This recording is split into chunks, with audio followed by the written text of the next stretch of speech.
Praise the Lord. Aroma T വിയിലെ എല്ലാ മാന്യ ശ്രോതാക്കൾക്കും വേഗം വരുന്ന കർത്താവായ യേശു ക്രിസ്തുവിന്റെ നാമത്തിൽ വന്ദനത്തെയും സ്വാഗതത്തെയും അറിയിക്കുന്നു.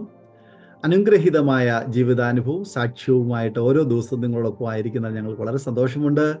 ഇന്ന് നമ്മോടൊപ്പം ജോയിൻ ചെയ്തിരിക്കുന്നത് ഡോക്ടർ റിജോയ്സ്, കർണാടകത്തിൽ നിന്നും അനുഗ്രഹിക്കപ്പെട്ട ജീവിതാനുഭവം, വ്യത്യസ്തമായ ചലഞ്ചിങ് ആയിട്ടുള്ള ഒരു ടെസ്റ്റ് മണിയുമായിട്ട് നമ്മോടൊപ്പം ജോയിൻ ചെയ്തിട്ടുണ്ട്. പ്രത്യേകിച്ച് യൗവനക്കാർക്ക് വളരെ എൻകറേജ് പകരുന്ന, ഉത്സാഹം പകരുന്ന, എല്ലാവർക്കും ആത്മീയമായി പ്രോത്സാഹനം പകരുന്ന അനുഭവങ്ങളുമായിട്ടാണ് നമ്മോടൊപ്പം ജോയിൻ ചെയ്തിരിക്കുന്നത്. ഡോക്ടർ റിജോയ്സിൻ്റെ മാതാവ് ഡോളി രാജൻ കഴിഞ്ഞ ദിവസങ്ങളിൽ തൻ്റെ ജീവിതാനുഭവങ്ങൾ അരോമ ടി വിയിൽ പങ്കുവയ്ക്കുവാൻ കൊണ്ടായി തീർന്നു. ധാരാളം ആളുകൾ ആ ടെസ്റ്റ് മണി കാണുകയും കേൾക്കുകയും ചെയ്തതിന് ശേഷം ആ ജീവിതാനുഭവത്തിലൂടെ കടന്നുപോയ ആ പ്രിയ ദൈവദാസിയുടെ ജീവിതാനുഭവത്തെക്കുറിച്ചും തൻ്റെ മകളുടെ ജീവിതാനുഭവത്തെക്കുറിച്ചും ഒക്കെ സാക്ഷ്യം പറയുകയുണ്ടായി. ആ മകളാണ് ഇന്ന് നമ്മളോട് സാക്ഷ്യം പറയാൻ പോകുന്നത്. ആയാൽ നമുക്ക് അവർക്ക് ശ്രദ്ധയോടെ പ്രാർത്ഥനയോടെ ആയിരിക്കുമ്പോൾ പ്രിയ ഡോക്ടർ റിജോയ്സ് രാജനെ ഞങ്ങൾ തികഞ്ഞ സ്നേഹത്തോടും ആദരവോടും കൂടി അരോമ ടി വിയിലെ പ്രേക്ഷകരോടൊപ്പം അനുഭവ സാക്ഷ്യം പങ്കുവയ്ക്കുന്നതിന് സ്വാഗതം ചെയ്തുകൊള്ളുന്നു. Praise the Lord. ദൈവനാമത്തിന് മഹത്വം ഉണ്ടാകുമാറാകട്ടെ. ഈ ഒരു അവസരം തന്ന പാസ്റ്റർ ഡാനിയൽ ജോൺ പാസ്റ്ററിനും അരോമ ടി വി ടീമിനും പ്രത്യേകം എന്റെ വന്ദനത്തെ ഞാൻ അറിയിക്കുന്നു, നന്ദിയെ ഞാൻ അറിയിക്കുന്നു. ഈ അരോമ ടി വിയിലെ ഓരോ ദിവസത്തെ സാക്ഷ്യവും ഞങ്ങൾക്ക് വളരെ ബലമാണ്. അത് കേൾക്കുമ്പോൾ ദൈവത്തിൽ നമ്മൾ ബലപ്പെടുവാൻ ഞങ്ങൾക്ക് സാധിക്കുന്നുണ്ട്. അതുകൊണ്ട് ദൈവനാമത്തിന് മഹത്വം ഉണ്ടാകുമാറാകട്ടെ. ഈ ടി വി നടത്തുന്ന പാസ്റ്ററുകളും ടീമിനെ ദൈവം ധാരാളം അനുഗ്രഹിക്കുമാറാകട്ടെ. ഹല്ലേലൂയ. അങ്ങനെ ഞാൻ ജോയിൻ ചെയ്തൊക്കെ ബാംഗ്ലൂരിൽ നിന്നാണ്. എൻ്റെ വീട്ടില് പപ്പ, മമ്മി, ഞാനാണ്. ഞങ്ങൾ 3 പേരാണുള്ളത്. പപ്പയും മമ്മിയും ഫുൾ ടൈം മിനിസ്ട്രിയിലായിരിക്കുന്നു. ഞങ്ങൾ ചെയ്യുന്നത് കനഡ മിനിസ്ട്രിയാണ്. അങ്ങനെ അവർ ഫുൾ ടൈം മിനിസ്ട്രിയിലായിരിക്കുന്നു. കഴിഞ്ഞ ദിവസം മമ്മിയുടെ സാക്ഷ്യം സിസ്റ്റർ ഡോളി രാജൻ എന്ന പേരിൽ വന്ന സാക്ഷ്യമാണ് എൻ്റെ മമ്മിയുടെ. നിങ്ങൾ ആ സാക്ഷ്യം കേൾക്കുമ്പോൾ എന്റെ സാക്ഷ്യം കേൾക്കുമ്പോൾ ബാക്ക്ഗ്രൗണ്ട് നിങ്ങൾക്ക് മനസ്സിലാകാനായിട്ട് നിങ്ങൾക്ക് സാധിക്കും. അങ്ങനെ ഞാൻ ഇവിടെ ബാംഗ്ലൂരിൽ ഡെന്റിസ്റ്റ് ആയിട്ട് വർക്ക് ചെയ്തു. ഇതാണ് ഞങ്ങളുടെ ബാക്ക്ഗ്രൗണ്ട്. എന്റെ സാക്ഷ്യം പറയണമെങ്കിൽ നമ്മുടെ ദൈവം ഹല്ലേലൂയ അസാധ്യങ്ങളെ സാധ്യമാക്കുന്ന ദൈവമാണെന്നും ഇല്ലാത്തതിനെ ഉള്ളതുപോലെ വിളിച്ചു വരുത്തുവാൻ കഴിവുള്ള ദൈവമാണെന്നും നമ്മളെ കരുതുന്ന ദൈവമാണെന്നും ഹല്ലേലൂയ സാഹചര്യങ്ങൾ എത്ര വിരുദ്ധമാണെങ്കിലും, വാഗ്ദത്തത്തിന് വിരുദ്ധമായ സാഹചര്യങ്ങളാണെങ്കിൽ നമ്മുടെ ജീവിതത്തിൽ വരുന്നത്, ഹല്ലേലൂയ ദൈവം ആ വാഗ്ദത്തത്തെ തക്ക സമയത്ത് നിറവേറ്റുവാൻ ശക്തനായ ദൈവമാണെന്ന് പറയുവാനാണ് ഈ സാക്ഷി മുഖാന്തരം ഞാൻ ആഗ്രഹിക്കുന്നത്. ഹല്ലേലൂയ. അങ്ങനെ എന്റെ ജനനം തന്നെ ഒരു അത്ഭുതമാണ്. ഞാൻ എന്റെ ജനനം തന്നെ ഒരു മിറക്കലാണ് എന്റെ ഒരു ജനനം. ഹല്ലേലൂയ. അങ്ങനെ പപ്പയും മമ്മിയും വിവാഹം കഴിഞ്ഞ് 3 മാസങ്ങൾക്ക് ശേഷം മമ്മിയുടെ ബ്ലീഡിങ് കൂടി. അങ്ങനെ അവർ ഹോസ്പിറ്റലിൽ ചെക്കപ്പിന് പോയപ്പോൾ സ്കാനിങ്ങിൽ അവർ മനസ്സിലായി മമ്മിയുടെ യൂട്രസ് തിരിഞ്ഞാണ് ഇരിക്കുന്നത്. റിട്രോവോർട്ടഡ് എന്ന് പറയും. അങ്ങനെ യൂട്രസ് തിരിഞ്ഞിരിക്കുന്നതുകൊണ്ട് കുഞ്ഞുങ്ങൾ ഉണ്ടാകത്തില്ല എന്നുള്ള കാര്യം മനസ്സിലായി. അത് അവരുടെ കല്യാണം കഴിഞ്ഞ് 3 മാസങ്ങൾക്ക് ശേഷമേ അവർക്ക് മനസ്സിലായ ഒരു കാര്യമാണ്. 1 ഇയർ കഴിഞ്ഞു, കല്യാണം കഴിഞ്ഞ് 1 ഇയർ കഴിഞ്ഞപ്പോൾ മമ്മിയുടെ അസുഖത്തിന്റെ സ്റ്റാർട്ടിങ് ആയിരുന്നു. ഹെൽത്ത് ഇഷ്യൂസ് തുടങ്ങി. അങ്ങനെ തുടങ്ങിയത് യൂട്രസിലാണ്. അപ്പറ്റിക്സ് എന്ന് വിചാരിച്ചു. പക്ഷെങ്കിൽ യൂട്രസ് അവർക്ക് മനസ്സിലായി, യൂട്രസിൽ ഇൻഫെക്ഷൻ ഉണ്ടെന്ന് അവർക്ക് മനസ്സിലായി. അവർ മനസ്സിലാക്കിയത് ഒരു ഓവറി ഇല്ല, 2 ഫെലോപ്പിയൻ ട്യൂബും പസ്സാണ്, യൂട്രസ് തിരിഞ്ഞാണ് ഇരിക്കുന്നത്. അങ്ങനെ പല കാരണങ്ങളാൽ നിങ്ങൾക്ക് കുഞ്ഞുങ്ങൾ ഉണ്ടാകത്തില്ല എന്നുള്ള കാര്യം അവർ കൺഫേം ചെയ്തു. ലാപ്രോസ്കോപ്പി എന്ന പ്രൊസീജിയറിലാണ് അവർ കൺഫേം ചെയ്തത്. അവർ ആ ഇൻഫെക്ഷൻ ഒക്കെ ക്ലിയർ ചെയ്തു എങ്കിലും അവര് കൺഫേം ചെയ്തു നിങ്ങൾക്ക് ഒരു കാലത്തും കുഞ്ഞുങ്ങൾ ഉണ്ടാകത്തില്ല. അങ്ങനെ 5 ഡോക്ടർമാർ പറഞ്ഞു നിങ്ങൾ കുഞ്ഞുങ്ങൾ ഉണ്ടാകത്തില്ല. 5 സർട്ടിഫിക്കറ്റ് ഇന്നും ഞങ്ങളുടെ കയ്യിലുണ്ട്, നിങ്ങൾക്ക് കുഞ്ഞുങ്ങൾ ഉണ്ടാകത്തില്ല എന്നുള്ളത്. ഹല്ലേലൂയ. അങ്ങനെ ഇരിക്കുമ്പോഴാണ് അസുഖത്തിന്റെ ഒരു അവസ്ഥ ഭയങ്കരമായിട്ട് മൂർച്ഛിച്ചു, ഭയങ്കര കൂടി, ഓരോ പ്രോബ്ലങ്ങൾ ഉണ്ടായി. അങ്ങനെ ലാസ്റ്റ് സ്റ്റേജിൽ നിങ്ങൾ ആ സാക്ഷ്യം കേൾക്കുമ്പോൾ നിങ്ങൾക്ക് വ്യക്തമായിട്ട് മനസ്സിലാകും ഏതൊക്കെ നിലകളിലാണ് കടന്നു പോകേണ്ട വന്നതെന്നുള്ളത്. അങ്ങനെ ലാസ്റ്റ് സ്റ്റേജിൽ 24 hours ഇനി ജീവിക്കത്തുള്ളൂ എന്ന് പറയുന്ന ഒരു സ്റ്റേജിൽ 1.25 കിഡ്നിയോളം ഫെയിലിയർ ആയി. ഇനിയും ഉള്ള മുന്നോട്ടില്ല, ഇനി 24 മണിക്കൂറേ ജീവിക്കത്തുള്ളൂ, ഒരു കാല് ഭാഗം കൂടെ ഉണ്ട്, അത് ഇനി ഒരു 24 മണിക്കൂറകം അതും കൂടെ തീരും. അതുകൊണ്ട് നിങ്ങൾ ലാസ്റ്റ് മൊമെന്റിൽ വന്ന് കാണേണ്ടവരൊക്കെ കാണാം. അങ്ങനത്തെ ഒരു സ്റ്റേജിൽ നിൽക്കുന്ന സകലതും ശൂന്യം. സാമ്പത്തികം നോക്കുവാണ് അങ്ങനെ, മാനസികം നോക്കുവാണ് എങ്ങനെ, ശാരീരികം നോക്കുവാണ് അങ്ങനെ, എല്ലാം കൊണ്ടും ശൂന്യതയിലാണ് ആ ഒരു മൊമെന്റിൽ നിൽക്കുന്നത്. അപ്പോഴാണ് ഒരു ദേവദാസൻ വന്ന് ഒരു മമ്മിക്ക് വേണ്ടി പ്രാർത്ഥിക്കുവാൻ ഇടയായത്. അവിടെയാണ് സൗഖ്യത്തിന്റെ സ്റ്റാർട്ടിംഗ് ഭാഗങ്ങൾ എന്ന് പറയാൻ സാധിക്കുന്നത്. അന്ന് വന്ന ദേവദാസൻ പറഞ്ഞ 4 വാഗ്ദത്തങ്ങൾ, അതിനകത്ത് ഒരു വാഗ്ദത്തമാണ് നിങ്ങൾക്ക് കുഞ്ഞിനെ തരാമെന്നുള്ള ഒരു വാഗ്ദത്തം. ഹല്ലേലൂയ. ആ കുഞ്ഞിനെ തരാമെന്ന് കേട്ടപ്പോൾ മമ്മിക്ക് ഭയങ്കര ധൈര്യം തോന്നി. ബിക്കോസ് 5 ഡോക്ടർമാർ പറഞ്ഞിട്ടുണ്ട് നിങ്ങൾക്ക് കുഞ്ഞുങ്ങൾ ഉണ്ടാകുകയില്ല എന്നുള്ളത്. അത് ആർക്കും അറിയാത്ത കാര്യമാണ്. പപ്പയ്ക്കും മമ്മിക്കും ദൈവത്തിനല്ലാതെ ആർക്കും അറിയത്തില്ല. ആ ഒരു കാര്യമാണ് ദേവദാസൻ പറയുന്നത്, നിങ്ങൾക്ക് കുഞ്ഞിനെ ദൈവം തരും എന്നുള്ളത് വ്യക്തമായിട്ട് പറയുവാനാണ് ഇടയായി. അങ്ങനെ ആ ഒരു പ്രാർത്ഥനയ്ക്ക് ശേഷം മമ്മിക്ക് ലൈഫ് എക്സ്റ്റൻഷനായി 24 മണിക്കൂർ എന്ന് പറയുന്നത് നീണ്ടു. ഡോക്ടർമാർക്ക് പോലും അത്ഭുതകരമായ തലങ്ങളിൽ ദൈവം സൗഖ്യത്തെ ദൈവം നൽകി കൊടുത്തു. അങ്ങനെ 12 ദിവസങ്ങൾക്ക് ശേഷം അവിടുത്തെ ഡിസ്ചാർജ് ആവാനായിട്ട് ഇടയായി. ആ ഡിസ്ചാർജ് ആകുന്ന മൊമെന്റിൽ ഡോക്ടേഴ്സ് പറഞ്ഞു, പപ്പയും മമ്മിയോടും വിളിച്ചിട്ട് പറഞ്ഞു, നിങ്ങൾക്ക് ഒരു കാരണവശാലും കുഞ്ഞുങ്ങൾ ഉണ്ടാകാൻ പാടില്ല. പറയാൻ കാരണം നിങ്ങൾക്ക് ജീവൻ നീട്ടി കിട്ടി, ഓക്കെ, പക്ഷെങ്കിൽ 2 വർഷം നിങ്ങൾ ജീവിക്കും കൂടിപ്പോയാൽ. അതും പപ്പയോട് പറഞ്ഞു. പപ്പയോട് ചോദിച്ചു നിങ്ങൾ എന്താണ് ജോലി ചെയ്യുന്നത്? ഇപ്പം പാസ്റ്ററാന്ന് പറഞ്ഞു. അങ്ങനെയാണെങ്കിൽ നിങ്ങൾക്കൊക്കെ ഇതൊക്കെ ചെയ്യാൻ പറ്റത്തുള്ളൂ എന്ന് പറഞ്ഞു. നിങ്ങൾ ഒരു ഡോളിനെ പോലെ ഭാര്യയെ നോക്കണം, ഒന്നും പണി ചെയ്യിപ്പിക്കരുത്, പണി ചെയ്യിപ്പിക്കാതിരുന്നാൽ 2 years നിൽക്കും. അങ്ങനെ നിങ്ങൾ ഒത്തിരി സ്ട്രെസ് ഒക്കെ കൊടുക്കുക, അത്രയും പോലും കിട്ടത്തില്ല. അതുകൊണ്ട് നിങ്ങൾ അങ്ങനെയൊന്നും ചെയ്യരുത് പറഞ്ഞു. നിങ്ങൾക്ക് കുടുംബജീവിതം നിങ്ങൾ ചിന്തിക്കാൻ പാടില്ല, നിങ്ങൾ കുഞ്ഞുങ്ങൾ ഉണ്ടാകാൻ പാടില്ല എന്ന് പറഞ്ഞാണ് ഡിസ്ചാർജ് ചെയ്ത് വിടുന്നത്. ദൈവത്തിന്റെ വാഗ്ദത്തം അത് ജീവനുള്ളതാണ്. ഹല്ലേലൂയ. അതുകൊണ്ട് എനിക്ക് പറയാൻ സാധിക്കും, ഡിസ്ചാർജ് ആയ 2 മാസങ്ങൾക്കകം തന്നെ, ആമേൻ, ഡിസ്ചാർജ് ആയ 2 മാസങ്ങൾക്കകം തന്നെ മമ്മി പ്രഗ്നന്റ് ആയി. ആ ഒരു സാഹചര്യം നിങ്ങൾക്ക് ആഴമായിട്ട് ഞാൻ പറയാം. കീമോതെറപ്പി എടുക്കുന്നുണ്ട്, ഡിസ്ചാർജ് ആയെങ്കിലും മെഡിസിൻസ് ഇഷ്ടം പോലെ ഉണ്ട്. ഒരു സമയത്ത് തന്നെ ഒത്തിരി മെഡിസിൻസ് എടുക്കാൻ മാത്രമുള്ള മെഡിസിൻസ് ഓരോ സമയത്തിനും മമ്മിക്കുണ്ട്, ഓരോ മോർണിംഗ്, ആഫ്റ്റർനൂൺ, നൈറ്റ്. ആ സമയത്ത് അതും കീമോതെറപ്പി എടുക്കുന്നുണ്ട്. ക്യാൻസർ തെറപ്പിയാണ് മമ്മി എടുക്കുന്നത്. പക്ഷെ മമ്മിക്ക് വന്ന അസുഖം SLE എന്ന് പറയും, ക്യാൻസർ അല്ല. ക്യാൻസറിനേക്കാൾ ഡെഡ്ലി ഡിസീസ് ആണ് SLE എന്ന് പറയുന്നത്. ആ ഒരു അസുഖമാണ് ലാസ്റ്റ് സ്റ്റേജ് വരെ വന്നത്. സോ അതിനുള്ള മെഡിക്കേഷൻ ഇല്ല. കൊടുക്കണമെങ്കിൽ സ്റ്റിറോയിഡ്സ് എന്ന് പറയും. അത് കൊടുത്താൽ ഇങ്ങനെ ഓടുന്ന വണ്ടി പിടിച്ചു നിർത്തും എന്ന് പറയുന്ന പോലെ പിടിച്ചു നിർത്തും, അല്ലാതെ അതിന് പ്രത്യേകിച്ച് ഇത് തന്നെ സൗഖ്യമാകുന്ന ട്രീറ്റ്മെന്റ് അല്ല. സോ അതിനൊരു ട്രീറ്റ്മെന്റിൽ ഒരു പ്രൊസീജിയറിൽ കടന്നു പോകുന്ന സമയങ്ങളായിരുന്നു ആ സമയങ്ങൾ. ഓൺ കീമോതെറപ്പി, ഓൺ സ്റ്റിറോയിഡ്സ്, അത്ര ഹെവി ഡ്രഗ്സ്, അതല്ലാതെ ഒത്തിരി ഡ്രഗ്സ് എടുക്കുന്ന സന്ദർഭത്തിലാണ് എന്നെ പ്രഗ്നന്റ് ആകുന്നത്. ഓൾറെഡി ഒരു കീമോതെറപ്പി ഒരു സൈക്കിൾ കഴിഞ്ഞിരുന്നു. ഹല്ലേലൂയ. അതുകൊണ്ട് മമ്മിക്ക് ആ പ്രഗ്നന്റ് ആണെന്ന് അറിയുന്ന ഒരു സന്ദർഭത്തിൽ മമ്മിക്ക് ഭയങ്കര ടെൻഷനായി. ദൈവം വാഗ്ദത്തം പറഞ്ഞു, കുഞ്ഞിനെ തരുമെന്ന് പറഞ്ഞു, പക്ഷെ ഇങ്ങനെയൊക്കെ പ്രവൃത്തി വരുമെന്നൊന്നും ചിന്തിക്കുന്നില്ല. അങ്ങനെ മമ്മിയുടെ മനസ്സിൽ, ഞാൻ പറയട്ടെ, പിശാച് ഒരു ചിന്ത കൊണ്ടുവന്നു, ഈ കുഞ്ഞിനെ അബോർട്ട് ചെയ്യണം. ഈ കുഞ്ഞ് ഈ നിലകളിൽ ഉള്ള ഇത്രയും ട്രീറ്റ്മെന്റിനിടയ്ക്ക് കുഞ്ഞിന് ഉണ്ടാകുക എന്ന് പറഞ്ഞാൽ അത് വളരെ പ്രയാസമാകാൻ സാധ്യതകൾ ഉണ്ടെന്നുള്ള മാനസികമായ ചിന്തകളും പൈശാചിക ആലോചനകളെ മമ്മി ചിന്തിച്ചു, കുഞ്ഞിനെ അബോർട്ട് ചെയ്യണം. അങ്ങനെ മമ്മി അപ്പോൾ ഷിമോഗയിലായിരുന്നു, മമ്മിയുടെ ജന്മസ്ഥലം ഷിമോഗയിലായിരുന്നു. കർണാടകയുടെ വേറൊരു ഭാഗം ഷിമോഗ എന്ന് പറയും. ബാംഗ്ലൂരിൽ നിന്ന് 300 കിലോമീറ്റേഴ്സ് ദൂരമുണ്ട്. ഷിമോഗയിലായിരുന്നു മമ്മി. അങ്ങനെ അവിടുത്തെ ഹോസ്പിറ്റലുകളൊക്കെ ഒന്ന് കറങ്ങി, ഡോക്ടേഴ്സ് ഒക്കെ പോയി. ഡോക്ടേഴ്സ് പറഞ്ഞു, ഞങ്ങൾ ഈ റിസ്ക് എടുക്കത്തില്ല, ബിക്കോസ് ബ്ലീഡിങ് കൂടാൻ സാധ്യതയുണ്ട്, നിങ്ങൾ ഇത്ര മെഡിക്കേഷനിലാണ്, നിങ്ങൾ അബോർട്ട് ചെയ്യാൻ ഞങ്ങൾ നോക്കത്തില്ല അന്ന് പറഞ്ഞു വിടുക ഉണ്ടായി. ആരും റിസ്ക് എടുത്തില്ല. അങ്ങനെ മമ്മിക്ക് ഒരു മനസ്സിലൊരു ചിന്ത, അത് മാറുന്നില്ല. അങ്ങനെ മമ്മി പപ്പയെ വിളിച്ചു. പപ്പ ബാംഗ്ലൂരിലാണ്. പപ്പയെ വിളിച്ചപ്പോൾ പപ്പ രണ്ടുപേരും ബാംഗ്ലൂരിൽ ചെന്നു. ബാംഗ്ലൂരിൽ വന്നിട്ട് അവര് ഈ പറഞ്ഞു വിട്ട അതേ ഡോക്ടറിന്റെ അടുത്ത്, ആ ഡോക്ടർ പറഞ്ഞു നിങ്ങൾക്ക് കുഞ്ഞുങ്ങൾ ഉണ്ടാകാൻ പാടില്ല എന്ന് പറഞ്ഞ അതേ ഡോക്ടറുടെ അടുത്ത് ഇവർ തിരിച്ചു പോയി. ബിക്കോസ് അവിടെ നിന്നാണ് ട്രീറ്റ്മെന്റ് നടക്കുന്നത് കൊണ്ട് അവിടെ തന്നെ പോകേണ്ടി വരും. അങ്ങനെ അവർ ഭയപ്പെട്ടാണ് പോയത്. പുള്ളി എന്ത് പറയും എന്നുള്ള ഭയത്തിലാണ്. ബിക്കോസ് വർഷങ്ങളായിട്ടില്ല, 2 മാസേ ആയിട്ടുള്ളൂ. സോ ആ ഒരു ഭയത്തിലാണ് അവർ പോകുന്നത്. പക്ഷെങ്കിൽ ഞാൻ ഒരു കാര്യം പറയാം, പിശാച് ദൈവമക്കളിൽ അൺവാണ്ടഡ് ആയ ചിന്ത കൊണ്ടത്. പക്ഷെ ദൈവം പ്രവർത്തിച്ചത് അന്യജാതിക്കാരില്ല. ആ ഡോക്ടർ ദൈവമകനൊന്നും അല്ല, പുള്ളി അന്യജാതിക്കാരനാണ്. പുള്ളി പറഞ്ഞു, നിങ്ങൾ ഒന്നും വിഷമിക്കേണ്ട, ഈ കുഞ്ഞ് മിറക്കിൾ ബേബിയാണ്, അതുകൊണ്ട് നിങ്ങൾ അബോർട്ട് ചെയ്യാൻ നിങ്ങൾ ചിന്തിക്കേണ്ട, നമുക്ക് സ്കാനിങ്ങുകൾ നമുക്ക് ചെയ്യാം, എന്തെങ്കിലും അങ്ങനെയൊക്കെ ബുദ്ധിമുട്ട് ഉണ്ടെന്നുണ്ടെങ്കിൽ നമുക്ക് അബോർട്ട് ചെയ്യാം, അല്ലാതെ നിങ്ങൾ ഇതിനെപ്പറ്റി ചിന്തിക്കേണ്ട എന്ന് പറഞ്ഞു. അങ്ങനെ മെഡിക്കേഷൻസ്, അത്ര ഹെവി ഡ്രഗ്സ് എടുക്കുന്ന ആ സമയത്ത് അതൊന്ന് കുറച്ചു, കീമോതെറപ്പി നിർത്തി. സ്റ്റിറോയിഡ്സ് പറഞ്ഞാൽ അത്രയും 50 mg സ്റ്റിറോയിഡ് ആണ്. മെഡിക്കൽ ഫീൽഡിൽ എന്നെ കേൾക്കുന്ന പ്രേക്ഷകർക്ക് മനസ്സിലാകും, മെഡിക്കൽ ഫീൽഡിലുള്ളവർക്ക് 50 mg എന്ന് പറഞ്ഞാൽ വളരെ ഹൈ ഡോസ് ആണ്. അത്രയും ഡോസിനെ ടേപ്പർ ചെയ്ത് കുറച്ച് 5 mg വന്നു.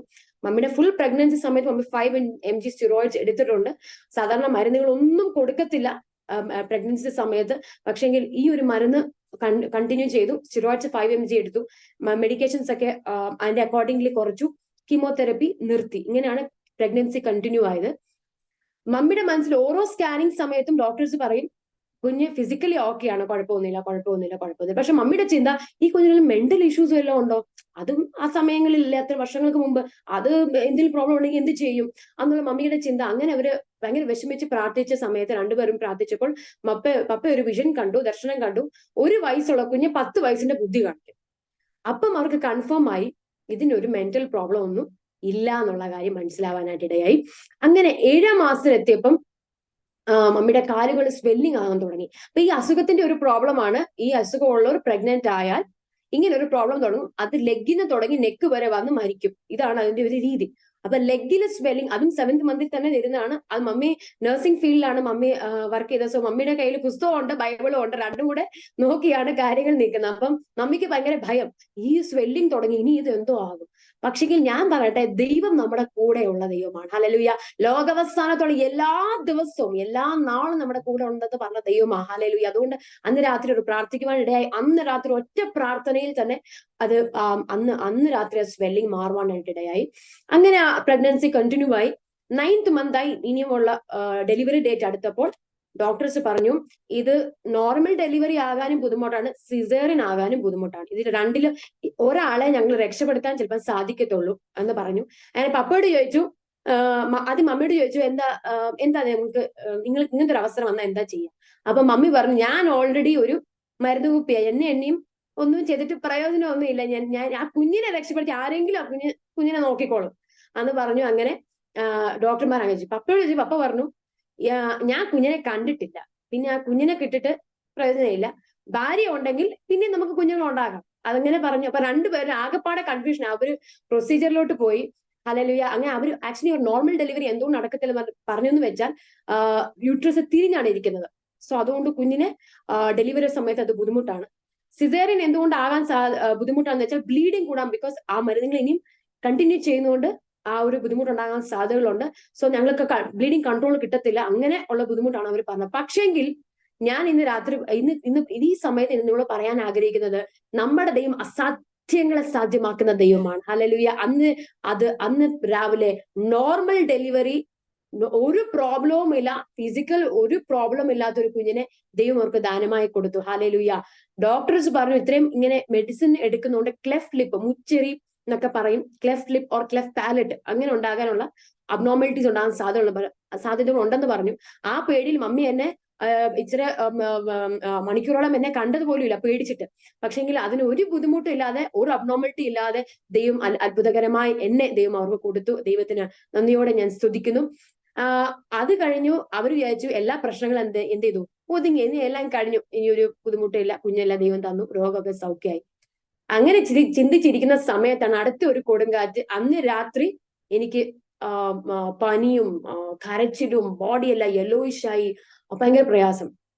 അങ്ങനെ ഡോക്ടർമാർ അത് എന്റെ ടെസ്റ്റുകളൊക്കെ ചെയ്തപ്പോൾ അവർക്ക് മനസ്സിലായി ബിലിറൂബിൻ ഉള്ള ജോണ്ടിസ് ആണ് കുഞ്ഞിന്. ബിലിറൂബിൻ ഭയങ്കര ഹൈ ആണ്, 19.6 എന്നുള്ള അമൗണ്ട് ഒരു നമ്പർ ആണ്. 0.4 കൂടെ പോയ ബ്രെയിൻ ഡാമേജ് ആകും. അപ്പം അവര് പറഞ്ഞു കുഞ്ഞിനെ കിട്ടാൻ ബുദ്ധിമുട്ടാണ്. ഇങ്ങനെ അവർ പെട്ടെന്ന് ഇൻക്യുബേറ്ററിൽ ഷിഫ്റ്റ് ചെയ്തു. ചില ദിവസം ഞാൻ ഇൻക്യുബേറ്ററിലായിരുന്നു. ഫീഡിങ്ങിന്, ഹവർലി ഫീഡിങ്ങിന് മമ്മിയെ വിളിക്കും. അങ്ങനെ മമ്മിക്ക് പാല് ഒന്നും ഇല്ല, ആ സമയത്ത് പാലില്ല. പിന്നെ കുഞ്ഞിനെ കൊടുക്കും, വേറൊരു അമ്മയിലാണ് ഞാൻ പാല് കുടിച്ചത്, മമ്മിക്കില്ല. അപ്പം ഹവർലി ഫീഡിങ്ങിന് പറയുമ്പം കുഞ്ഞിനെ മമ്മിയുടെ കയ്യിൽ കൊടുക്കുമ്പോൾ മമ്മി പ്രാർത്ഥിക്കും, ദൈവം നീ എനിക്കൊരു കുഞ്ഞിനെ തന്നു, ഒരു ദിവസം നീ തന്നതെടുക്കുന്നത് ശരിയാണ്, നീ കുഞ്ഞിനെ തന്നു എന്ന് പറഞ്ഞ് ഞാൻ സാക്ഷ്യം ഇങ്ങനെ ഒരു കുഞ്ഞിനെ തന്നു, ദൈവം എടുത്തു ഇല്ലേ, ദൈവത്തിന് അങ്ങനെ ഒരു ഞാൻ സാക്ഷ്യം പറയാൻ പറ്റുമോ? ഇത് നീ ചെയ്തത് ന്യായമാണോ? ഒരു ദിവസം നീ തന്നിട്ട് നീ എടുക്കുന്ന ന്യായമാണോ? എന്നുള്ള ഒരു ചോദ്യം ചോദിച്ചു. അങ്ങനെ ചോദ്യങ്ങളോടുകൂടെ പ്രാർത്ഥന, അനേകരുടെ പ്രാർത്ഥനയാൽ ദൈവം എനിക്ക് സൗഖ്യം തന്നു, എന്നെ ഡിസ്ചാർജ് ചെയ്തു. ഡിസ്ചാർജ് ചെയ്യുന്ന സമയത്ത് ഡോക്ടേഴ്സ് പറഞ്ഞു, കുഞ്ഞിനെ ജീവനോടെ നിങ്ങൾക്ക് കിട്ടിയ ബുദ്ധിമുട്ടില്ല, പക്ഷെ ഈ കുഞ്ഞിന് സംസാരിക്കാൻ ബുദ്ധിമുട്ട് കാണും, നിങ്ങൾ അത് ശ്രദ്ധിച്ചോണം എന്ന് പറഞ്ഞു. പക്ഷേ അവർ വീട്ടിൽ വന്നു, പക്ഷേ വർഷങ്ങൾ അവർ അത്രയും ശ്രദ്ധിച്ചില്ല. എനിക്ക് 5.5 വയസ്സ് വരെ അപ്പമ്മയുടെ പറഞ്ഞത് കേട്ടതാണ് ഞാൻ. 2.5 വയസ്സ് വരെ ഞാൻ ആക്റ്റീവ് ആണ്, പക്ഷെ ഞാൻ സംസാരിക്കത്തില്ല. പക്ഷെ അവരത് ശ്രദ്ധിച്ചില്ലായിരുന്നു. 2.5 വയസ്സായപ്പോൾ സ്കൂളിൽ ചേർക്കേണ്ട സമയമാണല്ലോ, ഇനി അടുത്ത വർഷത്തിന് ഒരുക്കണ്ടേ അന്ന് വിചാരിച്ചിട്ട് അവര് സ്കൂളിൽ അഡ്മിഷന് വേണ്ടി പോയി. അഡ്മിഷന് പോയി ചോദിച്ചപ്പോൾ ആക്ച്വലി പോയത് അടുത്ത വർഷം ചേർക്കാൻ വേണ്ടിയിട്ടാണ് പോയി ചോദിച്ചത്. പക്ഷെ അവിടുത്തെ ആള് പറഞ്ഞു, സാർ പറഞ്ഞു, നിങ്ങൾ ഓൾറെഡി അഡ്മിഷൻ തുടങ്ങിയോ, നിങ്ങൾക്ക് ചേർക്കാൻ, നിങ്ങൾ എത്ര വയസ്സുണ്ട് കുഞ്ഞിനെന്ന് പറഞ്ഞു. 2.5 years. അയ്യോ 2.5 years കുഞ്ഞുങ്ങളൊക്കെ ചേർക്കുന്നുണ്ടല്ലോ, നിങ്ങൾ കുഞ്ഞിനെ ചേർത്തോളാൻ പറഞ്ഞു. അപ്പം അപ്പ പറഞ്ഞു, എന്റെ കയ്യിൽ പൈസ ഒന്നും ഇല്ല, ഞാൻ അടുത്ത വർഷം കൂടെ പൈസ ഒരുക്കിയിട്ട് വരാനാണ് ഞാൻ ചോദിക്കുന്നത്. അപ്പോൾ സാർ പറഞ്ഞു, നിങ്ങൾ ഒന്നും വിഷമിക്കേണ്ട, ഡൊണേഷൻ ഫ്രീ ആയിട്ട് കുഞ്ഞിനെ ചേർത്തോ, ഒരു ഡൊണേഷൻ ഇവിടെ തരണ്ട. അങ്ങനെ അത്ഭുതകരമായിട്ട് എനിക്ക് സ്കൂളിൽ അവിടെ അഡ്മിഷൻ കിട്ടുവാനായിട്ട് ഇടയായി. സ്കൂളിൽ അഡ്മിഷൻ കിട്ടി. അവിടെ 6 മാസങ്ങൾക്ക് ശേഷം ടീച്ചേഴ്സ് വിളിപ്പിച്ചു. പേരൻസിനോട് പറഞ്ഞു, നിങ്ങളുടെ കുഞ്ഞ് ഒരു ആക്റ്റീവും അല്ല, സംസാരിക്കത്തുമില്ല, രാവിലെ വന്ന് നിങ്ങൾ ഇവിടെ ഇരുത്തുന്നു, വൈകുന്നേരം വന്ന് കൊണ്ടുപോകുന്നു, ഒരു ആക്റ്റീവും ഇല്ല, ഒന്നുമില്ല, സംസാരിക്കുന്നുമില്ല. ഇങ്ങനത്തെ കൊച്ചിന് നിങ്ങൾ എന്തിനാ വെറുതെ ഫീസ് കളയുന്നത്, നിങ്ങൾ വീട്ടിൽ കൊണ്ടുപോയിക്കോ, ഈ കുഞ്ഞിനെ കൊണ്ട് നമുക്ക് ഒരു ഹോപ്പും ഇല്ല, നിങ്ങൾ വീട്ടിൽ കൊണ്ടുപോയിക്കോളാൻ പറഞ്ഞു. അങ്ങനെ ഹോപ്പ്ലെസ് ആയിരുന്നു. അങ്ങനെ പപ്പ അവരോട് പറഞ്ഞു, ഞാനല്ലേ ഫീസ് അടയ്ക്കുന്നത്, അവിടെ ഇരുന്നോട്ടെ. അങ്ങനെ അവർ ഒരുമിച്ച് പ്രാർത്ഥിച്ചു. ദൈവത്തിന്റെ മഹാകൃപയാൽ ഞാൻ സംസാരിക്കാൻ തുടങ്ങി. ആ വർഷം അതേ നഴ്സറിയിൽ അതേ വർഷം 6 മാസങ്ങൾക്ക് ശേഷം എക്സാം എഴുതി അവിടുത്തെ ടോപ്പ് മാർക്കിൽ 99.9% ഡിസ്റ്റിങ്ഷനോട് കൂടെ തന്നെ ആ സ്കൂളിൽ പാസ്സാവാൻ ദൈവം സഹായിച്ചു. 4ാം ക്ലാസ് ആയപ്പോൾ അതേ സ്കൂളില് ടീച്ചേഴ്സ്, പപ്പയും മമ്മിയും പേരന്റ് ടീച്ചേഴ്സ് മീറ്റിംഗിൽ വിളിച്ചിട്ട് പറഞ്ഞു, നിങ്ങളുടെ കൊച്ചു അധികം സംസാരിക്കും, she is very talkative. Hallelujah. അതാണ് നമ്മുടെ ദൈവത്തിന്റെ പ്രവൃത്തി. അത് ഞാൻ കംപ്ലൈന്റ് എടുക്കുന്നില്ല, അതൊരു സാക്ഷ്യമായിട്ട് ഞാൻ പറയുവാൻ ആഗ്രഹിക്കുന്നു. അതേ സ്കൂളിൽ 7ാം ക്ലാസ്സിൽ ഞാൻ വൈസ് ക്യാപ്റ്റൻ ആയിട്ട് അവിടെ അപ്പോയിന്റ് ആയി. ഹല്ലേലൂയ. സംസാരിക്കത്തില്ല, സ്പെഷ്യൽ സ്കൂളിൽ ചേർക്കണം, ഈ കുഞ്ഞ് സംസാരിക്കത്തില്ല, നോർമൽ പിള്ളേരുടെ കൂടെ പഠിച്ചെടുക്കാൻ പറ്റത്തില്ല എന്ന് പറഞ്ഞ സ്ഥാനത്ത് എന്റെ ദൈവം അത്ഭുതങ്ങളെ പ്രവർത്തിക്കുന്ന ദൈവം. ഹല്ലേലൂയ. അങ്ങനെ ഞാൻ അതേ സ്കൂളിൽ തന്നെ 10th സ്റ്റാൻഡേർഡ് വരെ കംപ്ലീറ്റ് ചെയ്യുവാൻ തക്കോണം ദൈവം സഹായിച്ചു. അതിന് മറ്റൊരു ഒത്തിരി പ്രയാസമുണ്ട്, ഞാൻ അത് മുന്നോട്ടുള്ള സമയങ്ങളിൽ പറയുവാൻ ആഗ്രഹിക്കുന്നു. അങ്ങനെ അതൊരു എന്റെ ജീവിതത്തിൽ വലിയൊരു അത്ഭുതമായിരുന്നു. അങ്ങനെ ബാല്യകാലം പറയണമെങ്കിൽ, ഞാൻ ജനിച്ച് വളർന്ന ആ ഒരു സ്കൂളിൽ ചേർക്കുന്ന സമയം, അതിന് മുമ്പ് ഉള്ള സമയം മുതൽ ഞാൻ പറയണമെങ്കിൽ, എനിക്ക് 1-1.5 വയസ്സ് ആ സമയം മുതല് ഞങ്ങളുടെ സാമ്പത്തിക അവസ്ഥ, ശാരീരിക അവസ്ഥ, മാനസിക അവസ്ഥ സമ്പൂർണമായിട്ട് പ്രോബ്ലത്തിലാണ്. ബിക്കോസ് മമ്മിക്ക് സുഖമില്ല, മമ്മിക്ക് ലൈഫ് എക്സ്റ്റെൻഡ് ആയി എന്നുള്ളത് സത്യമാണെങ്കിലും മമ്മി ഡ്രഗ്സ് പിന്നെയും മെഡിസിൻ കണ്ടിന്യൂ ചെയ്യുന്നു, കീമോതെറപ്പി കണ്ടിന്യൂ ചെയ്യുന്നുണ്ട്. അങ്ങനെയുള്ള സിറ്റുവേഷൻ ആണ്. അപ്പോൾ മാസം 25,000 രൂപ, 25,000 ആ സമയത്ത്, വർഷങ്ങൾക്ക് മുമ്പ് ആ സമയത്ത് ആവശ്യമാണ്. ഞാൻ കുഞ്ഞാണ്. അപ്പം ഞങ്ങളുടെ മിനിസ്റ്റർ കാനഡക്കാരൻ മധ്യത്തിലുമാണ്. ഇത്രയും പറയുമ്പോൾ നിങ്ങൾക്ക് മനസ്സിലാവും എങ്ങനെ എവിടുന്ന് പൈസ ഉണ്ടാക്കും, എന്ത് ചെയ്യും എന്നുള്ള ഒരു സിറ്റുവേഷനിലാണ് ഞങ്ങൾ കടന്നു പോകുന്നത്. എന്നെ പപ്പ വോക്കറിലിരുത്തിയിട്ട് രാവിലെ ഒരു ഗുഡ് ഡേ ബിസ്ക്കറ്റും വെക്കും, ഇല്ലെങ്കിൽ പാൽ ഇല്ലെങ്കിൽ വെള്ളം, എന്തുണ്ടോ അത് വെക്കും ഡെയിലി. ബിക്കോസ് പൈസ ഇല്ല, കന്നഡക്കാരുടെ സുശേഷ വേല നമ്മൾ അങ്ങോട്ട് കൊടുക്കുക അല്ലാതെ ഇങ്ങോട്ടൊന്നും പ്രതീക്ഷിക്കാൻ പറ്റത്തില്ല. അങ്ങനത്തെ ഒരു മിനിസ്ട്രിയാണ്. അപ്പോൾ ഒന്നും അവരുടെ ഭാഗത്ത് നമുക്ക് പ്രതീക്ഷിക്കാൻ പറ്റത്തില്ല. പൊതു ശുശ്രൂഷയാണ് പപ്പ ആ സമയത്തിൽ ചെയ്തുകൊണ്ടിരുന്നത്. ഇപ്പോഴും കണ്ടിന്യൂ ആകുന്നു. രാവിലെ എന്നെ വോക്കറിലിരുത്തും, മമ്മി ബെഡേലാണ്, most of the time mummy ബെഡേലാണ്. മമ്മിക്ക് വോമിറ്റിംഗ് ആണ്, അധികം വോമിറ്റിംഗ് ആണ്. ബെഡേ കിടക്കും, എന്നെ വോക്കറിലിരുത്തും. അധികം സ്ഥലമൊന്നുമില്ല വീട്ടില്. അങ്ങനെ ഇട്ടാവട്ടത്തിൽ ഇങ്ങനെ കറങ്ങി നടക്കണം. പപ്പ ഞങ്ങളെ ലോക്ക് ചെയ്തിട്ട് രാവിലെ ഒരു ബാഗും പിടിച്ചിട്ട് മിനിസ്ട്രിക്ക് പോകും. വരുന്നത് വൈകുന്നേരമാണ്. വീടിനകത്ത് മമ്മി ഇങ്ങനെ വൊമിറ്റ് ചെയ്തിട്ട് ചിലപ്പോൾ ആ വൊമിറ്റിന് മണ്ട തന്നെ കിടന്നിരിക്കും. ബിക്കോസ് അവിടെ എന്നെ എടുക്കാനോ, എന്നെ ഒന്ന് താലോലിക്കാനോ, ചോറും കറിയും വെച്ച് തരാനോ, വെള്ളം എടുക്കാനോ അങ്ങനെ ഒരു സാഹചര്യം മമ്മിക്ക് അവിടെ ഇല്ല. ശരീരത്തിന് വയ്യ, അങ്ങനത്തെ ഒരു ബുദ്ധിമുട്ടാണ്. ഞാനും അവിടെ കുഞ്ഞായിട്ട് അവിടെ കിടക്കുന്നു. അവിടെ സകലതും ആ വോക്കറിൽ തന്നെയാണ്. കഴിക്കുകയാണെങ്കിലും കുടിക്കുകയാണെങ്കിലും സകലതും ആ വോക്കറിൽ തന്നെ. എന്നെ തിരിച്ച് പപ്പ ഈവനിങ് വരുമ്പം നോക്കുന്ന സാഹചര്യം എന്ന് പറഞ്ഞാല് ഞാൻ വോക്കറിൽ ഇങ്ങനെ കിടക്കുന്നു. ചിലപ്പോൾ ഉറങ്ങി മയങ്ങി അങ്ങനെ കിടക്കും. മമ്മി അങ്ങനെ ഛർദിലെ മണ്ട കിടക്കും. അങ്ങനത്തെ ഒരു അവസ്ഥയാണ് വീട്ടിൽ വരുമ്പം. അങ്ങനത്തെ ഒരു അവസ്ഥയിൽ ഇരിക്കുമ്പം വീട്ടിൽ വന്നിട്ട് എന്നെ മമ്മിയെയും ക്ലീൻ ചെയ്യണം, എന്നെയും ക്ലീൻ ചെയ്യണം. പിന്നെ വേണം വല്ല ചോറോ കറിയോ എന്തെങ്കിലുമൊക്കെ വെച്ചിട്ട് ചോറും, ബിക്കോസ് കറിയൊന്നും വെക്കാനൊന്നും ഇല്ല, ചോറും എല്ലാം തൈരും കൂട്ടി കഴിക്കണം. ഇങ്ങനത്തെ ഒരു അവസ്ഥയാണ് എന്റെ ചെറുപ്പത്തിൽ. അങ്ങനെ കടന്നുപോയി. പിന്നെ അടുത്തത് ഞങ്ങൾ വീട് ഷിഫ്റ്റ് ചെയ്ത് വന്നപ്പോൾ മേളിൽ ഓണറാണ്. പിന്നെ ഞാൻ നടക്കാനൊക്കെ തുടങ്ങി. നടക്കാൻ തുടങ്ങിയപ്പം അപ്പോഴും ഞങ്ങൾക്ക് പട്ടിണിയാണ്, അപ്പം കഴിക്കാനില്ല. പപ്പയും മമ്മിയും കഴിക്കത്തില്ല. പിന്നെ എനിക്ക് വല്ലതും കിട്ടണ്ടേ. അപ്പം അതുകൊണ്ട് എന്നെ എന്ത് ചെയ്യും, പെതിക്കെ ഉച്ച സമയമാകുമ്പോഴത്തേനും എന്നെ പെതിക്കെ സ്റ്റെയർ കേസ് കയറ്റി വിടും. അപ്പൊ ഞാൻ സ്റ്റെയർ കേസ് കയറി ഓണറിന്റെ വീട്ടിൽ പോകും.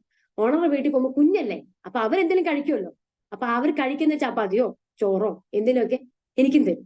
അങ്ങനെ കഴിച്ച് പോയി. പപ്പയും മമ്മിയും പട്ടിണിയാ, ഒന്നും കഴിക്കാനില്ല. അങ്ങനത്തെ ഒരു അവസ്ഥയാ. ബിക്കോസ് ഒരു ഹോപ്പ്ലെസ് ആയൊരു സിറ്റുവേഷൻ ആണ് ഞാൻ പറയുന്നത്. സകല വിഷയത്തിലും ഒരു ഹോപ്പ്ലെസ് ആണ്. ഇനി മുന്നോട്ട് എങ്ങനെ ജീവൻ നയിക്കും, ബിക്കോസ് മാസം അത്രയും ആവശ്യകതയുണ്ട്. എങ്ങനെ മുന്നോട്ട് ജീവൻ നയിക്കും എന്നുള്ള ഒരു ഐഡിയ ഇല്ലാതെ നിൽക്കുന്ന സമയമാണ്. ഇനിയൊരു അനുഭവം എനിക്ക് പറയാൻ സാധിക്കുന്നത്, പപ്പയും മമ്മി അതും പട്ടിണിയാണ്, അതും വീട് മാറി, അടുത്ത വീട് മാറി.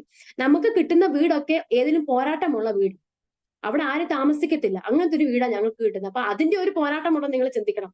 പുറത്തുനിന്ന് ഒരു പോരാട്ടം, രാത്രി ശബ്ദം ഉണ്ടാക്കുക, വരിക, അങ്ങനത്തെ ഒരു ഭവനങ്ങളിലാണ് ഞങ്ങൾക്ക് കിട്ടിക്കൊണ്ടിരുന്നത്. അടുത്ത ഭവനത്തിൽ പോയി അവിടെ ഒരു അനുഭവം ഞാൻ പറയാം. ഞങ്ങൾക്ക് അവിടെ ഞങ്ങൾ പണ്ട് അതേ റേഷനൊക്കെയാണ് കഴിച്ചുകൊണ്ടിരിക്കുന്നത്. സോണ മസൂരി ഒന്നും കണ്ടിട്ടില്ല. റേഷനൊക്കെ ഫ്രീ ആയിട്ട് കിട്ടും, കഴിച്ച് പോവാം. അങ്ങനെ ഒരു ദിവസം അതും ഇല്ല, വെറും പട്ടിണി. എന്ത് ചെയ്യുമെന്ന് പറഞ്ഞ് നിൽക്കുമ്പോഴാണ് മമ്മിക്ക് ഭയങ്കര ടെൻഷൻ.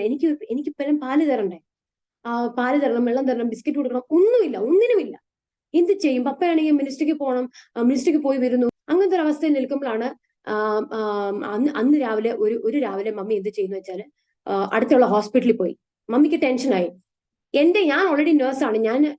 മമ്മി റിസൈൻ ചെയ്തിട്ടാണ് സുരക്ഷവേലയ്ക്ക് വേണ്ടി ഫുൾ ടൈം മിനിസ്ട്രിക്കായിട്ട് ദൈവത്തിന് ഉടമ്പടി എടുത്തിട്ടാണ് ഇറങ്ങിയത്. പക്ഷെങ്കിൽ ജീവിത സാഹചര്യങ്ങൾ ചിന്തിക്കുമ്പോൾ മാനുഷികമായ ചിന്ത കയറി മമ്മി അടുത്തുള്ള ഒരു ഹോസ്പിറ്റലിൽ പോയിട്ട് ജോലി അന്വേഷിച്ചു. അവിടെ ഒരു ഇന്റർവ്യൂ അറ്റൻഡ് ചെയ്തു. ഇന്റർവ്യൂവിൽ പാസ്സായി. ഇന്റർവ്യൂവിൽ വെളിയിൽ ഇറങ്ങി നിൽക്കുക. ഈ സമയത്തിൽ ഞാൻ വീട്ടിലുണ്ട്, എന്നെ വീട്ടിൽ വിട്ടിട്ടാണ് പോകുന്നത്. പപ്പ മമ്മിയെ തിരക്കിക്കൊണ്ടിരിക്കുകയാണ്. മമ്മിയെ കിട്ടുന്നില്ല. മമ്മി എവിടെ പോയി എന്നുള്ള നിലയ്ക്കാം. ബിക്കോസ് മമ്മിക്ക് ഓൾറെഡി സുഖമില്ലാത്തതുകൊണ്ട് പപ്പയ്ക്ക് ഒരു ഭാരമാണ്, വിഷമമാണ്. മമ്മി എവിടെ പോയി നോക്കുമ്പോൾ പപ്പ പെട്ടെന്ന് ഒരു ചിന്ത, പരിശുദ്ധാത്മാവ് പപ്പയോട് പറഞ്ഞു, ഹോസ്പിറ്റലിൽ പോയി നോക്കുമ്പം മമ്മി ഇന്റർവ്യൂ കഴിഞ്ഞ് പാസ്സായി. ഇങ്ങനെ നെക്സ്റ്റ് ഡേ ജോലിക്ക് ജോയിൻ ചെയ്യണം. ആ ഒരു നിലയ്ക്ക് നിൽക്കുക. പപ്പ പെട്ടെന്ന് മമ്മിയെ വിളിച്ചിട്ട്, നീ ജോലിക്ക് പോകണ്ട, ഒന്നിനും പോകണ്ട. നമ്മൾ തീരുമാനമെടുത്താണ് ഫുൾ ടൈം മിനിസ്ട്രിക്ക് ജോലി വിട്ട് ഫുൾ ടൈം മിനിസ്ട്രിക്ക് ഇറങ്ങാന്ന് പറഞ്ഞ് തീരുമാനമെടുത്തെങ്കിൽ ദൈവം ആ തീരുമാനം കണ്ടിട്ടുണ്ട്. പട്ടിണിയാണെങ്കിൽ പട്ടിണി, ഇല്ലെങ്കിൽ ഇല്ല, അത്ര. നീ ജോലിക്ക് പോകണ്ട. അങ്ങനെ മമ്മിയെ പറഞ്ഞു. അങ്ങനെ ജോലി പോയില്ല. അങ്ങനെ ഇരിക്കുന്ന സാഹചര്യം എന്ത് ചെയ്യും ദൈവമേ എന്ന് പറഞ്ഞ ആ സാഹചര്യത്തിൽ ഫാസ്റ്റിംഗ് പ്രാർത്ഥന ഇങ്ങനത്തെ ഒരു സാഹചര്യത്തിൽ നെക്സ്റ്റ് 1-2 ദിവസത്തിന് ശേഷം ഒരു അങ്കിള്, ഞങ്ങൾക്ക് നേരത്തെ 2 മാസം മുമ്പ്, ഞങ്ങൾക്ക് വളരെ പരിചയമുള്ള ഒരു അങ്കിളാണ്. 2 മാസം മുമ്പ് അങ്കിൾ ആക്ച്വലി ആർമിയിലാണ്. 2 മാസം മുമ്പ് പറഞ്ഞായിരുന്നു, പക്ഷെ എനിക്ക് പ്രൊമോഷൻ എനിക്ക് വേണം. പക്ഷെ പുള്ളിയുടെ കാലിലെ തള്ളവരലില്ല. അപ്പൊ അവര് ഈ പ്രോബ്ലം ഉള്ളവർക്കൊന്നും ഇത് കൊടുക്കത്തില്ല, പ്രൊമോഷൻ കൊടുക്കത്തില്ല. സോ അങ്ങനത്തെ ഒരു പ്രോബ്ലം ഉള്ളതുകൊണ്ട് പുള്ളിക്കാരൻ പറഞ്ഞു, പാസ്റ്റർ പ്രാർത്ഥിക്കുക, എനിക്ക് പ്രൊമോഷൻ ആകണം എന്ന് പറഞ്ഞു. പാസ്റ്റർ പ്രാർത്ഥിച്ചാൽ നടക്കും, എന്റെ ഗുണം കൊണ്ടൊന്നും നടക്കത്തില്ല, പാസ്റ്റർ പ്രാർത്ഥിച്ചാൽ നടക്കും എന്നുള്ള വിശ്വാസത്തിൽ പുള്ളി പറഞ്ഞു. അങ്ങനെ ഞങ്ങൾ പ്രാർത്ഥിക്കുകയുണ്ടായി. ഞാൻ പറയട്ടെ, ദൈവത്തിന്റെ കരുതലിന്റെ സമയം. ഹല്ലേലൂയ. അങ്ങനെ 2 ദിവസം ഞങ്ങൾ ഇങ്ങനെ ടെൻഷൻ അടിച്ച് ഇങ്ങനെ ഭാരപ്പെട്ട് ഇങ്ങനെ നിൽക്കുന്ന സമയത്താണ് പുള്ളി ഒരു ഫോൺ കോൾ, ഞങ്ങളുടെ ബാംഗ്ലൂരിലെ മെജസ്റ്റിക് എന്ന് പറയും, അവിടെ നിന്ന് ഒരു ഫോൺ കോൾ വരുന്നു. പാസ്റ്റർ, ഞാൻ വീട്ടിലോട്ട് വരിക, എനിക്കിങ്ങനെ ഒരു വിടുതലായി, ഒരു പ്രൊമോഷൻ കിട്ടി, ദൈവം പ്രാർത്ഥന കേട്ടു, എനിക്ക് പ്രൊമോഷൻ കിട്ടി, ഞാൻ വരുക. വന്നോളൂ ബ്രദറെ, ഇവിടെ ഒന്നും ഇല്ല. പക്ഷെ വന്നോളൂ ബ്രദറെ എന്ന് പറഞ്ഞു. അങ്ങനെ അങ്കിള് വന്നു, വീട്ടിൽ വന്നു. പുള്ളിക്ക് അറിയത്തില്ല ഇവിടുത്തെ സാഹചര്യം ഒന്നും, പുള്ളിക്ക് അറിയത്തില്ല. പുള്ളി വന്നു, ഭയങ്കര കെട്ടിപ്പിടിച്ച് കരഞ്ഞ്, പാസ്റ്റർ എനിക്കൊരു വിടുതലായി, ദൈവം വിടുതൽ പ്രവർത്തിച്ചൊക്കെ പറഞ്ഞു. ഞങ്ങൾ ഭയങ്കര സന്തോഷം. അതിനുശേഷം പുള്ളി പറഞ്ഞു, വണ്ടി എടുക്ക്, നമുക്ക് പോകാം. വണ്ടി എടുത്തു. എന്നാൽ എവിടോട്ട് പോകാനാ? പോയി നോക്കിയപ്പം ഒരു മാർട്ടാണ്, ഒരു കടയാണ്. കടയിൽ പോയിട്ട് പുള്ളിക്കാരൻ, പാസ്റ്ററെ അരി എടുത്തോ? ആ പുള്ളി തന്നെ എടുത്തു സോണ മസൂരി അരി 25 കിലോയുടെ 2 ബാഗ് 2 ചാക്ക് 50 കിലോ അരി പിന്നെ ഉള്ള സാധനങ്ങൾ. ഞാൻ പറയട്ടെ, ആ അങ്കിളില് വന്നിട്ട് ഫസ്റ്റ് ഓഫ് ഓൾ അന്ന് രാവിലെ തന്നെ വരണമെന്നൊന്നും ഇല്ല. രണ്ടാമത്തത് വന്നതിന് ശേഷം വേറെ ഷർട്ടോ പാന്റോ ചെരുപ്പോ എന്തെങ്കിലും തരാം. എന്തുകൊണ്ട് അരി തന്നെ താം? അതാണ് ദൈവത്തിന്റെ അത്ഭുതം. ഹല്ലേലൂയ. അങ്ങനെ ഞങ്ങൾക്ക് 3 പേർക്ക് എത്ര അരി വേണം? പക്ഷെങ്കിൽ 50 കിലോ അരി. ഹല്ലേലൂയ. 3 പേർക്ക് ദൈവത്തിന്റെ പ്രൊവിഷൻ, ദൈവത്തിന്റെ അത്ഭുതം. നമുക്ക് ചിന്തിക്കാത്ത മണ്ഡലങ്ങളിലാണ് ദൈവത്തിന്റെ മഹാപ്രവൃത്തി. ഹല്ലേലൂയ. അങ്ങനെ ദൈവം അത്ഭുതം പ്രവർത്തിച്ച് അതിൽ പിന്നെ ഞങ്ങളുടെ വീട്ടിൽ അരിയുടെ കുറവില്ല. വരുന്ന എല്ലാ ആൾക്കാർക്കും സുഭിക്ഷമായ ഭക്ഷണം കൊടുക്കാനുള്ള വഴി ദൈവം തുറന്നു. അങ്ങനെ 50 കിലോ അരി ദൈവം അന്ന് മുതൽ പ്രൊവൈഡ് ചെയ്തു. അങ്ങനെ ഞങ്ങൾ അങ്ങനെ കണ്ടിന്യൂ ആയി. എന്റെ ബാല്യകാലം അങ്ങനെ ഒരു കാലം ഞാൻ ഓർക്കുന്നു. അങ്ങനെ എന്റെ ചെറുപ്പകാലം അങ്ങനെ കടന്നുപോയി. പിന്നെ മമ്മിയുടെ ജീവിതത്തില് എനിക്ക് ഇനിയൊരു അനുഭവം എനിക്ക് പറയാൻ സാധിക്കുന്നത്, മിക്കവാറും മമ്മിക്ക് വേദനയാണ്. മിക്കവാറും തന്നെ എല്ലാ ദിവസവും മമ്മിക്ക് വേദനയാ. ഈ ഒരു ദിവസം തലവേദനയെങ്കിൽ ഒരു ദിവസം വയറുവേദന, ഒരു ദിവസം കാലുവേദന, അയ്യോ എനിക്ക് അവിടെ വേദന ഇവിടെ വേദന, എല്ലാ ദിവസവും വരും. പക്ഷെ ഒരു കാര്യം ഞാൻ പറയാം, ഇതിന്റെ മധ്യത്തിലും കനഡ മിനിസ്റ്റർ ചെയ്യും, ആൾക്കാരെ പോയി സന്ദർശിക്കും. അതാണ് എന്റെ ഇൻസ്പിറേഷൻ. എന്റെ ഇൻസ്പിറേഷൻ എന്ന് പറയണമെങ്കിൽ പലരും എന്റെ ഇൻസ്പിറേഷൻ ഉണ്ട്. എന്റെ പപ്പയുടെ മമ്മി, ഫസ്റ്റ് എന്റെ പപ്പയും മമ്മയാണ് എന്റെ ഇൻസ്പിറേഷൻ. അവരുടെ ഇത്രയും പ്രതിസന്ധികളിൽ ഞാൻ ഓരോരോ ഘട്ടം ഞാൻ പറയുവാന്നേലും ഇതിന്റെ മധ്യത്തിലും അവർ സുവിശേഷ വേല ചെയ്യുന്നുണ്ട്. അവർ വെറുതെ വീട്ടിൽ ഇരിക്കുന്നില്ല, അവർ സുവിശേഷ വേല ചെയ്യും. മമ്മി ഇത്രയും ബുദ്ധിമുട്ടുണ്ടെങ്കിലും മിക്കവാറും കിടപ്പാണെങ്കിലും എഴുന്നേറ്റാല് പുലിയാണ്. ഹല്ലേലൂയ. എഴുന്നേറ്റാല് എന്റെ പപ്പച്ചൻ പറയുന്ന ഒരു വാക്കാ, എന്റെ മമ്മിയുടെ പപ്പ പറയുന്ന ഒരു വാക്കാ, ഒരു ദിവസം നീ ജീവിച്ചാലും സിംഹത്തെ പോലെ ജീവിച്ചോണം. ദൈവത്തിന് വേണ്ടി നീ എന്തെങ്കിലും എന്താ വെച്ചാൽ നെക്സ്റ്റ് മൊമെന്റ് നിനക്ക് അറിയത്തില്ല. അതേ ഒരു കോൺസെപ്റ്റ് ആണ് എന്റെ മമ്മി ഏറ്റെടുത്തത്. എത്ര സുഖമില്ലെങ്കിലും മമ്മി അവിടെ മമ്മി എത്രയ്ക്ക് ആവുമോ അത്രയ്ക്ക് ചെയ്യും. ഞങ്ങൾ ഒരു വില്ലേജിലെ മിനിസ്റ്റർ ചെയ്യുന്നുണ്ടായിരുന്നു, കുഞ്ചൂർ എന്ന് പറഞ്ഞ സ്ഥലത്ത്. വില്ലേജിലെ മിനിസ്റ്ററാണ്, ഒത്തിരി നടക്കണം. രാവിലെ പോകാൻ പറ്റത്തില്ല, ആൾക്കാരെല്ലാം ജോലിക്ക് പോകും. വൈകുന്നേരമാണ് മിനിസ്ട്രിക്ക് പോകേണ്ടത്. വൈകുന്നേരം പോവാണെങ്കിലും ഇരുട്ടടിയുണ്ട്. ആൾക്കാര് വന്നിട്ട് പ്രശ്നമുണ്ടാക്കും. അവിടെ ഇങ്ങനെ ഒരു കോല് പിടിച്ചു നിൽക്കും, ഇങ്ങനെ കോല് വീശും. എപ്പോ വേണം നമുക്ക് അടി കിട്ടും.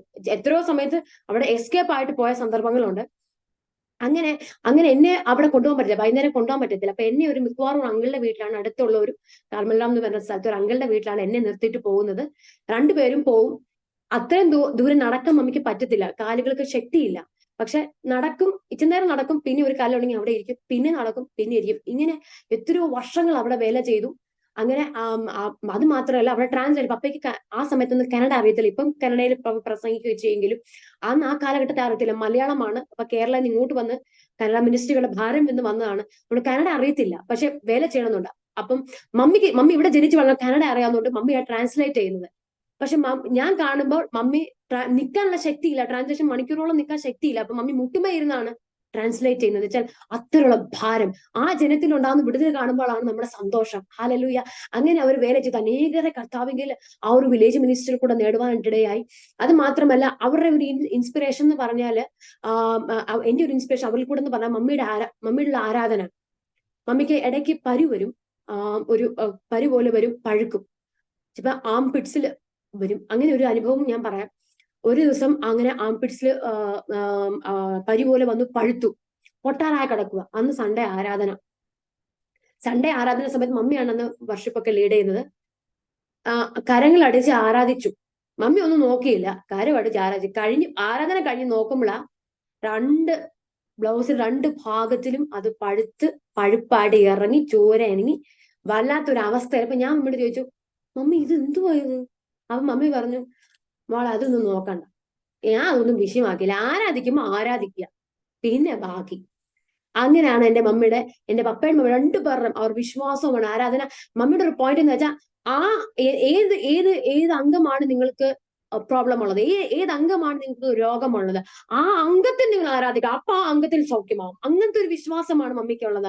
അങ്ങനത്തെ ഒരു അനുഭവത്തിൽ അല്ല, അത്രയും വിശ്വാസമേറിയ ഒരു പ്രശ്നങ്ങളുടെ മധ്യത്തിലും അത്രയും വിശ്വാസത്തിൽ തന്നെ ആരാധനയിലും പ്രാർത്ഥനയിലും വേല ചെയ്യുന്നതിനും കൊടുക്കൽ വാങ്ങൽ, ഞങ്ങൾക്ക് പട്ടിണി അല്ലെങ്കിലും വേറെ ആൾക്കാർക്ക് വിളിച്ച് ചോറ് കൊടുക്കുക, അങ്ങനെ അവരെ സുഷം പറയുക, അവരെ നയിക്കുക. അങ്ങനത്തെ ഒരു ചെറുപ്പകാലമാണ് എനിക്ക് ഓർമ്മയിൽ വരുന്നത്. അത് മാത്രമല്ല, അമ്മച്ചിയുടെ പ്രാർത്ഥന എന്റെ ഇൻസ്പിറേഷന്റെ ഭാഗം ഞാൻ പറയാം. അമ്മച്ചിയുടെ രാത്രി എല്ലാം ഇരുന്ന് പ്രാർത്ഥിക്കുക. ആ പ്രാർത്ഥന ഞാൻ അമ്മച്ചിയുടെ കൂടെ കിടക്കുന്നു. എനിക്ക് ഇറിറ്റേഷൻ ആണ്, കുഞ്ഞാണല്ലോ, എനിക്ക് ഇറിറ്റേഷനാ. അമ്മച്ചി ഉറക്കെ പ്രാർത്ഥിക്കും. ഞാൻ പലപ്പോഴും ഇറിറ്റേഷൻ ആയിട്ട് ഞാൻ 4 മണിക്ക് അങ്ങ് എഴുന്നേറ്റ് പ്രാർത്ഥിക്കും. ഇത് എനിക്ക് ദൈവത്തോടുള്ള ബന്ധത്തിലല്ല, ഈ അമ്മച്ചിയുടെ ശബ്ദത്തിൽ പ്രാർത്ഥിക്കുക, ഇറിറ്റേറ്റ്. അപ്പൊ അമ്മച്ചി ചോദിക്കും മോൾക്ക് ഭയങ്കര ആത്മീയമാണ് ആ സമയത്ത്. അപ്പോൾ അങ്ങനെ ഒരു പ്രാർത്ഥന ഒരു കുടുംബത്തിലാണ് ജനിച്ചു വളർന്നതും എന്റെ ബാല്യകാലം. അതുകൊണ്ട് എന്തെന്നറിയോ, എന്ത് വിഷയം വന്നാലും ഫാസ്റ്റിംഗ് ഇരിക്കണം, പ്രാർത്ഥിക്കണം. എന്ത് വിഷയം വന്നാലും അങ്ങനെ നമ്മൾ നേരിടണം. മാനുഷികമായി അവരോട് ചോദിക്കാം, ഇവരോട് ചോദിക്കാം, നമുക്ക് അങ്ങനെ പ്ലാൻ ചെയ്യാം, ഇങ്ങനെ പ്ലാൻ ചെയ്യാൻ ഒന്നുമില്ല. എന്ത് വിഷയം ഉണ്ടെങ്കിലും എടുത്ത തീരുമാനത്തിൽ, എടുത്ത ഒരു ഉടമ്പടിയിൽ, എടുത്ത കവനന്റിൽ നമ്മൾ നിൽക്കുക. അതൊരു മാറ്റം. അതിന് വിരുദ്ധമായി എന്ത് കഷ്ടം വന്നാലും നമ്മൾ പിടിച്ചു നിൽക്കുക. എന്ത് പ്രോബ്ലം ഉണ്ടെങ്കിലും ഫാസ്റ്റിംഗ് ഇരിക്കുക, പ്രാർത്ഥിക്കുക. അതിനപ്പുറം വേറെ സൊല്യൂഷൻ ഇല്ല. അങ്ങനെയാണ് എനിക്ക് ചെറുപ്പം മുതൽ പറഞ്ഞത്. ആ ഒരു ആത്മീയ പശ്ചാത്തലത്തിലാണ് ഞാൻ വളർന്നു വരുന്നത്. 5ാം ക്ലാസ് മുതൽ 10 വയസ്സുള്ളപ്പം മുതൽ ഞാൻ പേഴ്സണൽ പ്രേയറിന്റെ എനിക്ക് പറഞ്ഞു തന്നല്ലോ കേട്ടോ. ഞാൻ എന്നെ കേൾക്കുന്ന പ്രേക്ഷകരോട് ഞാൻ പറയാൻ ആഗ്രഹിക്കുന്നത്, അപ്പനമ്മയോട് പറയാൻ ഞാൻ ആഗ്രഹിക്കുന്ന ഒരു കാര്യം, നമ്മൾ സ്ട്രിക്റ്റ് ആയിട്ട് പിള്ളേരോട് പറഞ്ഞു കൊടുത്ത് ചെയ്യേണ്ട കാര്യമില്ല. നമ്മൾ ചെയ്യുമ്പോൾ പിള്ളേർ കണ്ട് വളർന്നോളും, കണ്ട് ചെയ്തോളും. അങ്ങനെ എന്റെ കണ്ടാണ് ഞാൻ വളർന്നത്. പപ്പയും മമ്മി നീ ഇരുന്ന് പ്രാർത്ഥിക്കണം, നീ അങ്ങ് ചെയ്യണം, ഇങ്ങനെ ചെയ്യണം എന്നൊന്നും സ്ട്രിക്റ്റ് ആയിട്ട് എന്നോട് പറഞ്ഞില്ല. എന്നോട് പറഞ്ഞു മോളെ പ്രാർത്ഥിക്കണം, പ്രാർത്ഥന അല്ലാതെ നിനക്ക് ഒരു വഴിയില്ല. എന്ത് വിഷയം വന്നാലും, ഇവിടെ പൈസ ഇല്ല, എന്ത് വിഷയം വന്നാലും നീ പ്രാർത്ഥിച്ച് വാങ്ങിക്കണം. സൈക്കിൾ ആണെങ്കിലും ബിസ്ക്കറ്റ് ആണെങ്കിലും എന്ത് വേണമെങ്കിലും നീ പ്രാർത്ഥിച്ച് വാങ്ങിക്കുക. അങ്ങനെ പ്രാർത്ഥിച്ച് വാങ്ങിച്ച ഒരു അത്ഭുതം ഞാൻ കണ്ടു വളർന്നതാണ്. ഹല്ലേലൂയ. അങ്ങനെ പ്രാർത്ഥനയിലും ഉപവാസത്തിലാണ് ഞങ്ങള് ഒത്തിരി എന്താ പറഞ്ഞ, ഇപ്പോഴും എന്ത് വിഷയം വന്നാലും ഞങ്ങൾ പ്രാർത്ഥനയിലും ഉപവാസത്തിലാണ് ഞങ്ങൾ നേരിടുന്നത്. ഈ അനുഭവം ഞാൻ പറയാം. ഞങ്ങൾ പ്രാർത്ഥനയിലും ഉപവാസത്തിൽ ഡെയിലി പ്രാർത്ഥിച്ച് ഞങ്ങൾ റൗണ്ട് ആയിട്ട് ഫാമിലി പ്രയറിന് ഞങ്ങൾ ഇരിക്കും. അപ്പോൾ പാടുന്ന 3 പാട്ടുകൾ ഞാൻ പറയാം. ഒന്ന്, കരുതുന്നവൻ ഞാനല്ലയോ. ഈ പാട്ടാ, കരുതുന്നവൻ ഞാനല്ലയോ, കലങ്ങേണ്ട നീ ഇനിയും. ഹല്ലേലൂയ. ഈ പാട്ട് പപ്പ എവിടെ മിനിസ്ട്രിക്ക് പോയാലും പാടും. വീട്ടിൽ എല്ലാ ദിവസവും ഒരുമിച്ച് റൗണ്ട് ആയിട്ടിരിക്കും ഞങ്ങൾ ഇരുന്ന് പാടുക. വേറെ വഴിയില്ല, അവിടെ നിന്ന് പാടുക. അപ്പം എത്ര പേര് ചോദിച്ചിട്ടുണ്ട്, പാസ്റ്റർ ഈ പാട്ട് പാസ്റ്റാണോ എഴുതിയെന്ന് ചോദിച്ചിട്ടുണ്ട്. അത്രയും അങ്ങനെയാണ്. പിന്നെയുള്ള പാട്ടാണ്, കണ്ണുനീർ താഴ്വരയിൽ ഞാൻ ഏറ്റവും വലഞ്ഞിടുമ്പോൾ കണ്ണുനീർ കണ്ടവൻ എന്റെ കാര്യം സാധിച്ചു തരും, നടത്തി തരും. ഉള്ളൊരു വിശ്വാസത്തിന്റെ പ്രാർത്ഥന. അങ്ങനെ ഓരോ പാട്ടുകൾ പാടി ഞങ്ങൾ ആരാധിക്കുമായിരുന്നു. അതാണ് നമ്മുടെ വിശ്വാസത്തിന്റെ ഒരു അങ്ങനത്തെ ഒരു ആസ്തി കിട്ടും, അങ്ങനെ ഒരു അത്ഭുതം. അവിടെ നിന്ന് നമ്മൾക്ക് അങ്ങനെ നന്മ കിട്ടും. ഒന്നുമല്ല, പ്രാർത്ഥന ഉപവാസം അതിന് ദൈവം ഒരു വിടുതൽ കൽപ്പിക്കും. അങ്ങനെ ഞങ്ങൾ മുന്നോട്ട് പോയ സമയങ്ങൾ ഞാൻ ഓർക്കുന്നു. അങ്ങനെ എന്റെ ബാല്യകാലം അങ്ങനെ സ്ട്രോങ് ആയിട്ട് വരുമ്പോൾ 5th സ്റ്റാൻഡേർഡിൽ ഞാൻ പറഞ്ഞ പോലെ എന്റെ പേഴ്സണൽ പ്രെയർ തുടങ്ങി. ആ ഒരു പേഴ്സണൽ പ്രെയറിൽ ഒത്തിരി അത്ഭുതങ്ങൾ ഞാൻ കാണുവാനിടയായി. എല്ലാ ദിവസവും സ്കൂളിൽ നിന്ന് വന്ന് 5 to 5:30 അല്ലെങ്കിൽ 5:30 to 6 ഹാഫ് ആൻ അവർ ഞാൻ പ്രാർത്ഥിച്ചിട്ട് അങ്ങനെ ഞാൻ പഠിക്കാനിരിക്കത്തുള്ളൂ. അങ്ങനെ ഒത്തിരി ജീവിതത്തിൽ ഒത്തിരി അത്ഭുതങ്ങൾ ഞാൻ കാണുവാനിടയായിത്തീർന്നു. 5ാം ക്ലാസ്സിൽ 10ാം വയസ്സിലാണ് ഞാൻ അഭിഷേകം പ്രാപിക്കുന്നത്. അങ്ങനെ അഭിഷേകം പ്രാപിച്ച് അങ്ങനെ മുന്നോട്ട് പോകാനായിട്ടിടയായി. അങ്ങനെ എന്റെ സ്കൂൾ ജീവിതത്തിൽ ഒത്തിരി അത്ഭുതങ്ങളെ ഞാൻ കാണുവാനിടയായി. ഞങ്ങളുടെ ഫീസിന്റെ കാര്യത്തിൽ, പ്രത്യേകിച്ചും എന്റെ ഫീസിന്റെ കാര്യത്തിൽ ഞാൻ വളരെ അത്ഭുതത്തെ കാണുവാനിടയായി. പറയാൻ കാരണം, ഒത്തിരി സാമ്പത്തികം, ഞാൻ നേരത്തെ നിങ്ങളോട് പറഞ്ഞതുപോലെ ഞങ്ങളുടെ ജീവിതം പറയുവാണെങ്കിൽ ഹോപ്പ്ലെസ് ആയ ഒരു ലൈഫാണ്. മുന്നോട്ട് ഇനി ഒരു ഓപ്ഷൻ, എങ്ങനെ ഇത് പുറത്തു വരും എന്നുള്ള ഓപ്ഷൻ ഇല്ല. ഇങ്ങനെ നമുക്ക് ചെയ്താൽ പുറത്തു വരാം, അങ്ങനത്തെ ഒരു ഓപ്ഷൻ ഞങ്ങളുടെ മുമ്പിലില്ല. കംപ്ലീറ്റ്ലി ഹോപ്പ്ലെസ് ആണ്. മമ്മിക്ക് സുഖമില്ല, അങ്ങനത്തെ ഒരു അനുഭവം. മിനിസ്റ്റർ ചെയ്യുന്നു, ഇനി എന്റെ ഒരു ഭാവിയുണ്ട്, എങ്ങനെ ചെയ്തെടുക്കും, എങ്ങനെ സാമ്പത്തികം എങ്ങനെ റെഡിയാവും, ഒന്നുമില്ല. പക്ഷെ ദൈവം കരുതുന്നത് പോലെ ഞങ്ങൾ മുന്നോട്ട് പോകുന്നു. അങ്ങനെ ഞാൻ സ്കൂൾ ജീവിതം മുന്നോട്ട് പോയിക്കൊണ്ടിരിക്കുമ്പോൾ പല സന്ദർഭങ്ങളിൽ എനിക്ക് ഫീസിന് ബുദ്ധിമുട്ടുണ്ടായിട്ടുണ്ട്. ആ സമയങ്ങളൊക്കെ ദൈവം സ്പോൺസേഴ്സിന് ഇങ്ങോട്ട്, ഞങ്ങൾ ചോദിച്ചിട്ടല്ല കേട്ടോ, പൈസ തരണേ മോൾക്ക് ബുദ്ധിമുട്ടാണ്, അങ്ങനെയൊന്നും പണ്ടില്ല. ഇങ്ങോട്ട് ചോദിച്ചോണ്ട് വരും, മോള് എത്രാം ക്ലാസ്സിലാണ് പഠിക്കുന്നത്, ഏത് സ്കൂളിലാണ് പഠിക്കുന്നത്, അന്ന് ചോദിച്ചിട്ട് ഞങ്ങൾ അങ്ങോട്ട് തരുവാന്ന് പറഞ്ഞ് തന്നിട്ട് പോകുന്നവർ എത്ര പേരുണ്ട്. അങ്ങനെ 7ാം ക്ലാസ്സിലെ അനുഭവം എനിക്ക് ഓർമ്മയുണ്ട്. 7ാം ക്ലാസ് സ്കൂൾ മാറാനുള്ള ഒരു അവസ്ഥ വന്നു. ബിക്കോസ് പൈസ ഇല്ല, എങ്ങനെ മുന്നോട്ട് പോകുന്നതായി. അങ്ങനെ ആ സമയത്ത് ഞാൻ 7 days ഫാസ്റ്റിംഗ് ഇരുന്നു. ബിക്കോസ് ഞാൻ നേരത്തെ പോലെ ഫാസ്റ്റിംഗ് ആൻഡ് പ്രയർ ആണ് നമ്മുടെ വെപ്പൻ, അങ്ങനെ ഞങ്ങളുടെ ഒരു ആയുധം. അങ്ങനെ 7 ദിവസം ഉപവാസം കഴിഞ്ഞിട്ട് ഒരു അങ്കിള്, ഓസ്ട്രേലിയ എന്നൊരു അങ്കിള് വിളിച്ചിട്ട് ചോദിച്ചു ഞങ്ങളുടെ വിശേഷം. ഒത്തിരി വർഷങ്ങൾക്ക് ശേഷമാണ് ആ അങ്കിള് ഞങ്ങള് ബന്ധപ്പെടുന്നത്. അങ്ങനെ അങ്കിള് വിളിച്ചിട്ട് ചോദിച്ചു, അങ്ങനെ എന്റെ കാര്യം ചോദിച്ചു, എന്റെ സ്കൂളിലെ കാര്യം ചോദിച്ചു. അങ്ങനെ പുള്ളിക്കാരനോട് 20,000 rupees അങ്ങനെ അയച്ചു തന്നു. അങ്ങനെ എന്റെ ഫീസിന്റെ അടുത്ത് ആ സമയത്ത് അത്യാവശ്യമായി നിൽക്കുന്ന ഒരു അനുഭവമായിരുന്നു. അങ്ങനെ എന്റെ ഫീസ് അടച്ച് സ്കൂൾ മാറാതെ 10ാം ക്ലാസ് വരെ മുന്നോട്ട് പോകാൻ ദൈവം സഹായിച്ചു. ഹല്ലേലൂയ. അങ്ങനെ ഞാൻ പറഞ്ഞേ, ശാരീരികം, മാനസികം, ആത്മീകം, ആർത്തികം, ഈ 4 തലങ്ങളിലും വരുന്ന പ്രശ്നങ്ങളിലും നമ്മുടെ ദൈവം നമ്മളെ നിലനിർത്തുന്ന ദൈവമാണ്. നമ്മൾ ദൈവത്തിൽ ആശ്രയിക്കുന്ന ഒരിക്കലും കൈവിടുത്ത ഈ 4 തലങ്ങളിൽ 7 തലങ്ങളിൽ നിന്ന് പ്രശ്നം വന്നാലും ദൈവം നമ്മുടെ കൂടെ ഉണ്ടെന്നാണ് എന്റെ സാക്ഷ്യത്തിൽ എനിക്ക് പറയാൻ ആഗ്രഹിക്കുന്നത്. അങ്ങനെ 7ാം ക്ലാസ് കഴിഞ്ഞു, 10ാം ക്ലാസ്സിലെത്തി. അടുത്ത 10 കഴിഞ്ഞ് ഇനി 11th പോകേണ്ട സന്ദർഭമാണ്. ഇനിയും എന്റെ ഒരു ചെറുപ്പം മുതലേ ഉണ്ട് ഒരു ആഗ്രഹമാണ്. എനിക്കറിയത്തില്ല എങ്ങനെ എന്റെ മനസ്സിൽ വന്നെന്ന് എനിക്ക് അറിയത്തില്ല. എന്റെ സീനിയർ KG എനിക്ക് ഫസ്റ്റ് ആണ്, എനിക്ക് കൃത്യമായിട്ട് ഓർമ്മയില്ല. എന്റെ അമ്മച്ചിനോട് ചോദിച്ചു, മോൾക്ക് എന്താകണമെന്ന് ആഗ്രഹം? ഞാൻ പറഞ്ഞു ഡോക്ടറാണ്. ആ ഡോക്ടർ പറഞ്ഞ എന്തുവാന്നു, അത് എന്തുവാന്ന് പോലും എനിക്ക് അറിയത്തില്ല. എന്ത് വിചാരിച്ചിട്ട് എന്റെ മനസ്സിൽ ആ ഒരു പദം വന്നെന്ന് എനിക്ക് ഡയറക്റ്റ്ലി ഒന്നും ചിന്തിക്കാൻ ഞാൻ പറയാൻ എനിക്ക് ഡോക്ടറാണ്. അത് പിന്നെ എന്റെ മനസ്സിൽ ഡോക്ടറാണ്. അതല്ലാതെ എന്റെ മനസ്സിൽ വേറൊന്നും ഞാൻ ചിന്തിക്കുന്ന പോലും ഇല്ല. അങ്ങനെ അതിനിടയ്ക്ക് ഒത്തിരി പ്രവാചകന്മാർ വന്നിട്ട് പറഞ്ഞു, എന്നെ കാണുമ്പോൾ തന്നെ, അവർക്ക് പാസ്റ്റർ മോളാന്ന് പോലും പലർക്കും അറിയത്തില്ല, എന്നെ കാണുമ്പോൾ തന്നെ, ഞാൻ ഫ്രണ്ട് ലൈനിൽ ഇരിക്കുമ്പോൾ കാണുമ്പോൾ തന്നെ അവർ പറയും ഈ മോൾ ഡോക്ടർ. അങ്ങനെ ഒത്തിരി പേര് പ്രവാചകന്മാർ പറയും. പക്ഷേങ്കിൽ പപ്പ എന്നോട് പറയും, മോളെ ഡോക്ടർ ആകുന്ന കാര്യം ഒരു ഭാഗത്തിരിക്കട്ടെ, നീ വേറെ എന്തെങ്കിലും കൂടെ ചിന്തിക്കും, ഇവിടെ പൈസ ഇല്ല. അങ്ങനെ പ്രവാചകന്മാർ വന്ന് പറഞ്ഞിരിക്കും, നിനക്ക് ഇവിടെ പൈസ ഒന്നുമില്ല, നീ വേറെ ഒരു ഓപ്ഷൻ കൂടെ ചിന്തിച്ചോണം, നിനക്ക് വട്ടുപിടിക്കല്ലേ, കിട്ടി നമ്മൾ വട്ടുപിടിക്കല്ലേ എന്ന് പറഞ്ഞു. പക്ഷെ ഞാൻ അപ്പോഴും പറയുന്നത്, എന്റെ ദൈവം എന്നോട് പറഞ്ഞെങ്കിൽ അത് ദൈവം സാധിച്ചു തരും. ഇതുവരെ ഞാൻ കണ്ടത് അതാണ്, ഇനി അത് ദൈവം എനിക്ക് ചെയ്തു തരും. അങ്ങനത്തെ ഒരു ഉറച്ച വിശ്വാസം എന്റെ മനസ്സിലോട്ട് വന്നു. അങ്ങനെ ഞാൻ 10th കഴിഞ്ഞ് സയൻസിൽ എടുക്കാന്ന് വിചാരിച്ചു. അങ്ങനെ PUCക്ക് ഞാൻ പോയി. ആ സമയത്ത് ഒരു അത്ഭുതമാണ് ഫീസിന്റെ കാര്യം. ഞാൻ നല്ല കോളേജിൽ തന്നെ എനിക്ക് അഡ്മിഷൻ കിട്ടിയതൊരു അത്ഭുതമാണ്. പറയാൻ കാരണം അഡ്മിഷൻ ഫീസ് 10,000 rupees വേണം. ഞങ്ങളുടെ കയ്യിൽ അല്പമേ പൈസ ഉള്ളൂ. പക്ഷെ പ്രിൻസിപ്പൾ എന്നെ കണ്ടു. എനിക്കൊരു ഇന്റർവ്യൂ ഉണ്ടായിരുന്നു. ഇന്റർവ്യൂവിൽ ഞാൻ ആൻസർ പറഞ്ഞു, എനിക്ക് ടെൻഷൻ കൊണ്ട് ആൻസർ പോലും വരുന്നില്ല. പക്ഷെങ്കിൽ ആ സാറിന് എന്നെ കാണുമ്പോൾ ഞാൻ പറഞ്ഞു ഡിവൈൻ ഫേവർ ആണ് നമ്മുടെ മേലുള്ളത്. ഹല്ലേലൂയ. അങ്ങനെ ഡിവൈൻ ഫേവറിലാണ് ആ പുള്ളിക്കാരൻ എന്റെ മേൽ എന്തോ ഒരു ദയ തോന്നി. പുള്ളി പറഞ്ഞു, ഞാൻ തന്നെ മോൾക്ക് ഒരു 5,000 രൂപ ഞാൻ ഇട്ട് മോൾ അഡ്മിഷൻ എടുത്തോളാം പറഞ്ഞു. അങ്ങനെ എനിക്ക് ആ കോളേജിൽ അഡ്മിഷൻ കിട്ടി. ആ കോളേജിൽ ഫീസ് അടയ്ക്കുന്നതും ഒരു അത്ഭുതമാണ്. എത്ര സന്ദർഭങ്ങളിൽ എന്ത് ചെയ്യും എന്നുള്ള ഹെവി എമൗണ്ട് ആണ് ബാംഗ്ലൂരിൽ പഠിക്കണമെങ്കിൽ. ഞാൻ എപ്പോഴും ഞാൻ ഓർക്കുന്ന ഒരു കാര്യമാണ്, ഇത്രയുമുള്ള കഠിന സമയങ്ങളും എത്രയോ വ്യക്തികൾ ഈ ബാംഗ്ലൂർ പട്ടണം വിട്ട് ഓടിപ്പോയിട്ടുണ്ട്, ഞങ്ങൾക്ക് ജീവിക്കാൻ പറ്റത്തില്ല എന്ന് പറഞ്ഞു. പക്ഷെ ഇത്രയുമുള്ള കഠിന അവസ്ഥ, ഹോപ്പ്ലെസ് ആയ സിറ്റുവേഷനിലും ഞങ്ങളെ ഈ ബാംഗ്ലൂർ പട്ടണത്തിൽ നല്ല സ്കൂളിൽ, ഞാൻ പഠിച്ച ICSE സ്കൂളിലാണ്, ICSE സ്കൂളിലും നല്ല കോളേജിലും പഠിച്ചിറങ്ങാൻ തക്കൊണ്ട് ദൈവം എന്നെ സഹായിച്ചെന്നുള്ളത് ഭയങ്കര ഒരു അത്ഭുതകരമായ ഒരു കാര്യമാണ്. അത് എനിക്ക് ഉറച്ചു പറയാൻ കഴിയും. നമ്മുടെ ദൈവത്തിന് കഴിയാത്ത ഒരു കാര്യവുമില്ല. ഹല്ലേലൂയ. അത് നമ്മുടെ അകത്ത് നമ്മുടെ ഓരോ വിഷയം ഓരോ ക്ഷണം നമ്മൾ അറിയുന്ന ഒരു ദൈവമാണ് നമ്മുടെ ദൈവം. അങ്ങനെ എന്റെ PUC സമയത്തും എനിക്ക് ഫസ്റ്റ് ഇയർ സെക്കൻഡ് ഇയറിലും എനിക്ക് ഫീസിന്റെ കാര്യം ഭാരമുണ്ടായി. ആ സമയത്ത് ഞാൻ നേരത്തെ പറഞ്ഞ ഞങ്ങൾ ചോദിച്ചിട്ടല്ല കേട്ടോ, ഇങ്ങോട്ട് പല വ്യക്തികൾ, ഞാൻ പറയട്ടെ, ഓരോ സമയത്തും ഓരോ വ്യക്തികളാണ്. നിങ്ങൾ ചിന്തിക്കരുത് ഒരേ വ്യക്തിയാണ് വർഷങ്ങളായി സ്പോൺസർ ചെയ്തെന്നില്ല. ഓരോ സമയത്തും ഓരോ വ്യക്തികളാണ്, ഓരോ സ്ഥലത്തു നിന്നാണ്, ഓരോ രീതികളിലാണ് ദൈവം പ്രവർത്തിച്ചത്. ഒരു അങ്കിള് വന്നിട്ട് ഫീസ് സമയമായി, അപ്പൊ നമ്മൾ എന്ത് ചെയ്യണമെന്ന് വെച്ചാൽ ഇങ്ങനെ പ്രാർത്ഥിച്ച് നിൽക്കുന്ന ഒരു ദിവസം പുള്ളി വന്നിട്ട് ഇങ്ങനെ ഞങ്ങളോട് സംസാരിക്കുന്ന സമയത്ത് സംസാരിച്ചു, മോള് എവിടെയായി കോളേജ് അങ്ങനെയൊക്കെ സംസാരിച്ചു. പുള്ളി തന്നെ ഇങ്ങോട്ട് പറഞ്ഞു, പക്ഷെ ഞാൻ 50,000 rupees. ഞാൻ പറയട്ടെ, 5ഉം 10ഉം ഒന്നും അല്ല, കുറച്ച് എമൗണ്ട് 2,000 1000 ഒന്നും അല്ല, 50,000 രൂപ ഒരു വ്യക്തി തരണമെങ്കിൽ അതൊന്നും ഒരു ചില്ലറ കാര്യമല്ല. ഹല്ലേലൂയ. 50,000 rupees അങ്ങനെ ഫീസിനെ തന്നു. അങ്ങനെ പോയി അടയ്ക്കുവാനിടയായി. ഇനിയൊരു അനുഭവം, അതേ കോളേജിൽ നിൽക്കുന്ന ഒരു അനുഭവമാണ്. ഒരു ദേവദാസൻ കുടുംബമായിട്ട് ഞങ്ങളെ കാണാൻ വന്നു. ആ പാസ്റ്ററും എന്റെ കാര്യങ്ങളെ പറ്റി ചോദിച്ചു. പുള്ളി അപ്പത്തിന് ഒരു ചെക്ക്, ഞങ്ങൾ ചോദിച്ചിട്ടല്ല കേട്ടോ, മോൾ ഇങ്ങനെ പഠിക്കുന്നുണ്ട്, ഇന്ന കോളേജിലാണ് പഠിക്കുന്നത്, കാര്യങ്ങളൊക്കെ ചോദിച്ചപ്പം പുള്ളി ഇങ്ങോട്ട് ഒരു ചെക്ക്, ആ സമയത്ത് തന്നെ ചെക്ക് എഴുതി തരിക, 20,000 rupees ചെക്ക് എഴുതി തരിക. അപ്പം ഈ ദൈവത്തിന്റെ പ്രവൃത്തി എന്ന് പറയുന്നുണ്ടല്ലോ, ഓരോ നമ്മൾ പറഞ്ഞിട്ടല്ല, ദൈവം നമുക്ക് വേണ്ടി ഓരോ കരങ്ങൾ എഴുന്നേൽപ്പിക്കുന്നതും ഓരോ വ്യക്തികൾ എഴുന്നേൽപ്പിക്കുന്ന ഓരോ സമയത്ത് ഇവൻ ചെയ്യുന്ന അത്ഭുതങ്ങൾ ഭയങ്കരം തന്നെ. അങ്ങനെ ആ നിലകളിലാണ് എന്റെ PUC സമയത്ത് ഞാൻ ഫീസിന്റെ വിഷയത്തിൽ ഞാൻ ഭാരപ്പെട്ടതിനും എന്റെ ദൈവം എന്നെ വിടുവിച്ചു. അങ്ങനെ ഈ സെക്കൻഡ് ഇയറിന്റെ നീറ്റിന്റെ സമയം വരുന്നതിന്റെ സെക്കൻഡ് ഇയറിലാണ്. നീറ്റിന്റെ ഇപ്പൊ നിങ്ങൾക്ക് എല്ലാവർക്കും അറിയാം നീറ്റുള്ള വന്നത്. ഞാൻ ഫസ്റ്റ് ഇയറിൽ പഠിക്കുമ്പോൾ CET ആയിരുന്നു. അത് കിട്ടാൻ അത്രയും എക്സാമിന് അത്ര ബുദ്ധിമുട്ടുള്ള കാര്യമല്ല. പക്ഷെ സെക്കൻഡ് ഇയർ വന്നപ്പോഴാണ് നീറ്റ് വന്നത്. നീറ്റ് ഇത്ര ടഫാണ്, CET പോലല്ല.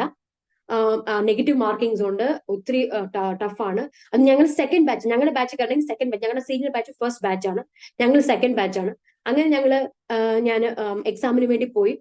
ഒത്തിരി ടെൻഷനാണ്, എന്ത് ചെയ്യുന്നുള്ള ടെൻഷൻ ഉണ്ടെങ്കിലും എക്സാം എഴുതി അങ്ങനെ എന്റെ റിസൾട്ട് വന്നു. സത്യം പറഞ്ഞാൽ എന്റെ MBBSന്റെ സീറ്റ് എനിക്ക് കിട്ടി. പക്ഷെങ്കിൽ എനിക്ക് സാമ്പത്തികമായിട്ടുള്ള ഒരു ബുദ്ധിമുട്ടുള്ളത് കൊണ്ട് തന്നെ എന്ത് ചെയ്യണം എന്ന് എനിക്ക് അറിയത്തില്ല. നമുക്ക് അറിയാത്തത് ഒരു വിഷയമായിരുന്നു. MBBS സീറ്റ് കിട്ടിയത് എന്റെ ഫ്രണ്ട്സ് ഒക്കെ ഓടിച്ചാടി എനിക്ക് സീറ്റ് കിട്ടിയെന്ന് പറഞ്ഞിട്ട് അതേ സീറ്റിൽ കയറിപ്പോയി. പക്ഷെ ഞാൻ പറയട്ടെ, ദൈവത്തിന് അസാധ്യമല്ല എനിക്ക് MBBS തരേണ്ടത്. പക്ഷെങ്കിൽ എനിക്കൊരു വഴി അപ്പൊ തുറക്കുന്നില്ല. ദൈവഹിതം അല്ലാത്തത് കൊണ്ട് തന്നെ ഞാൻ പോയിന്റ് പറയാം.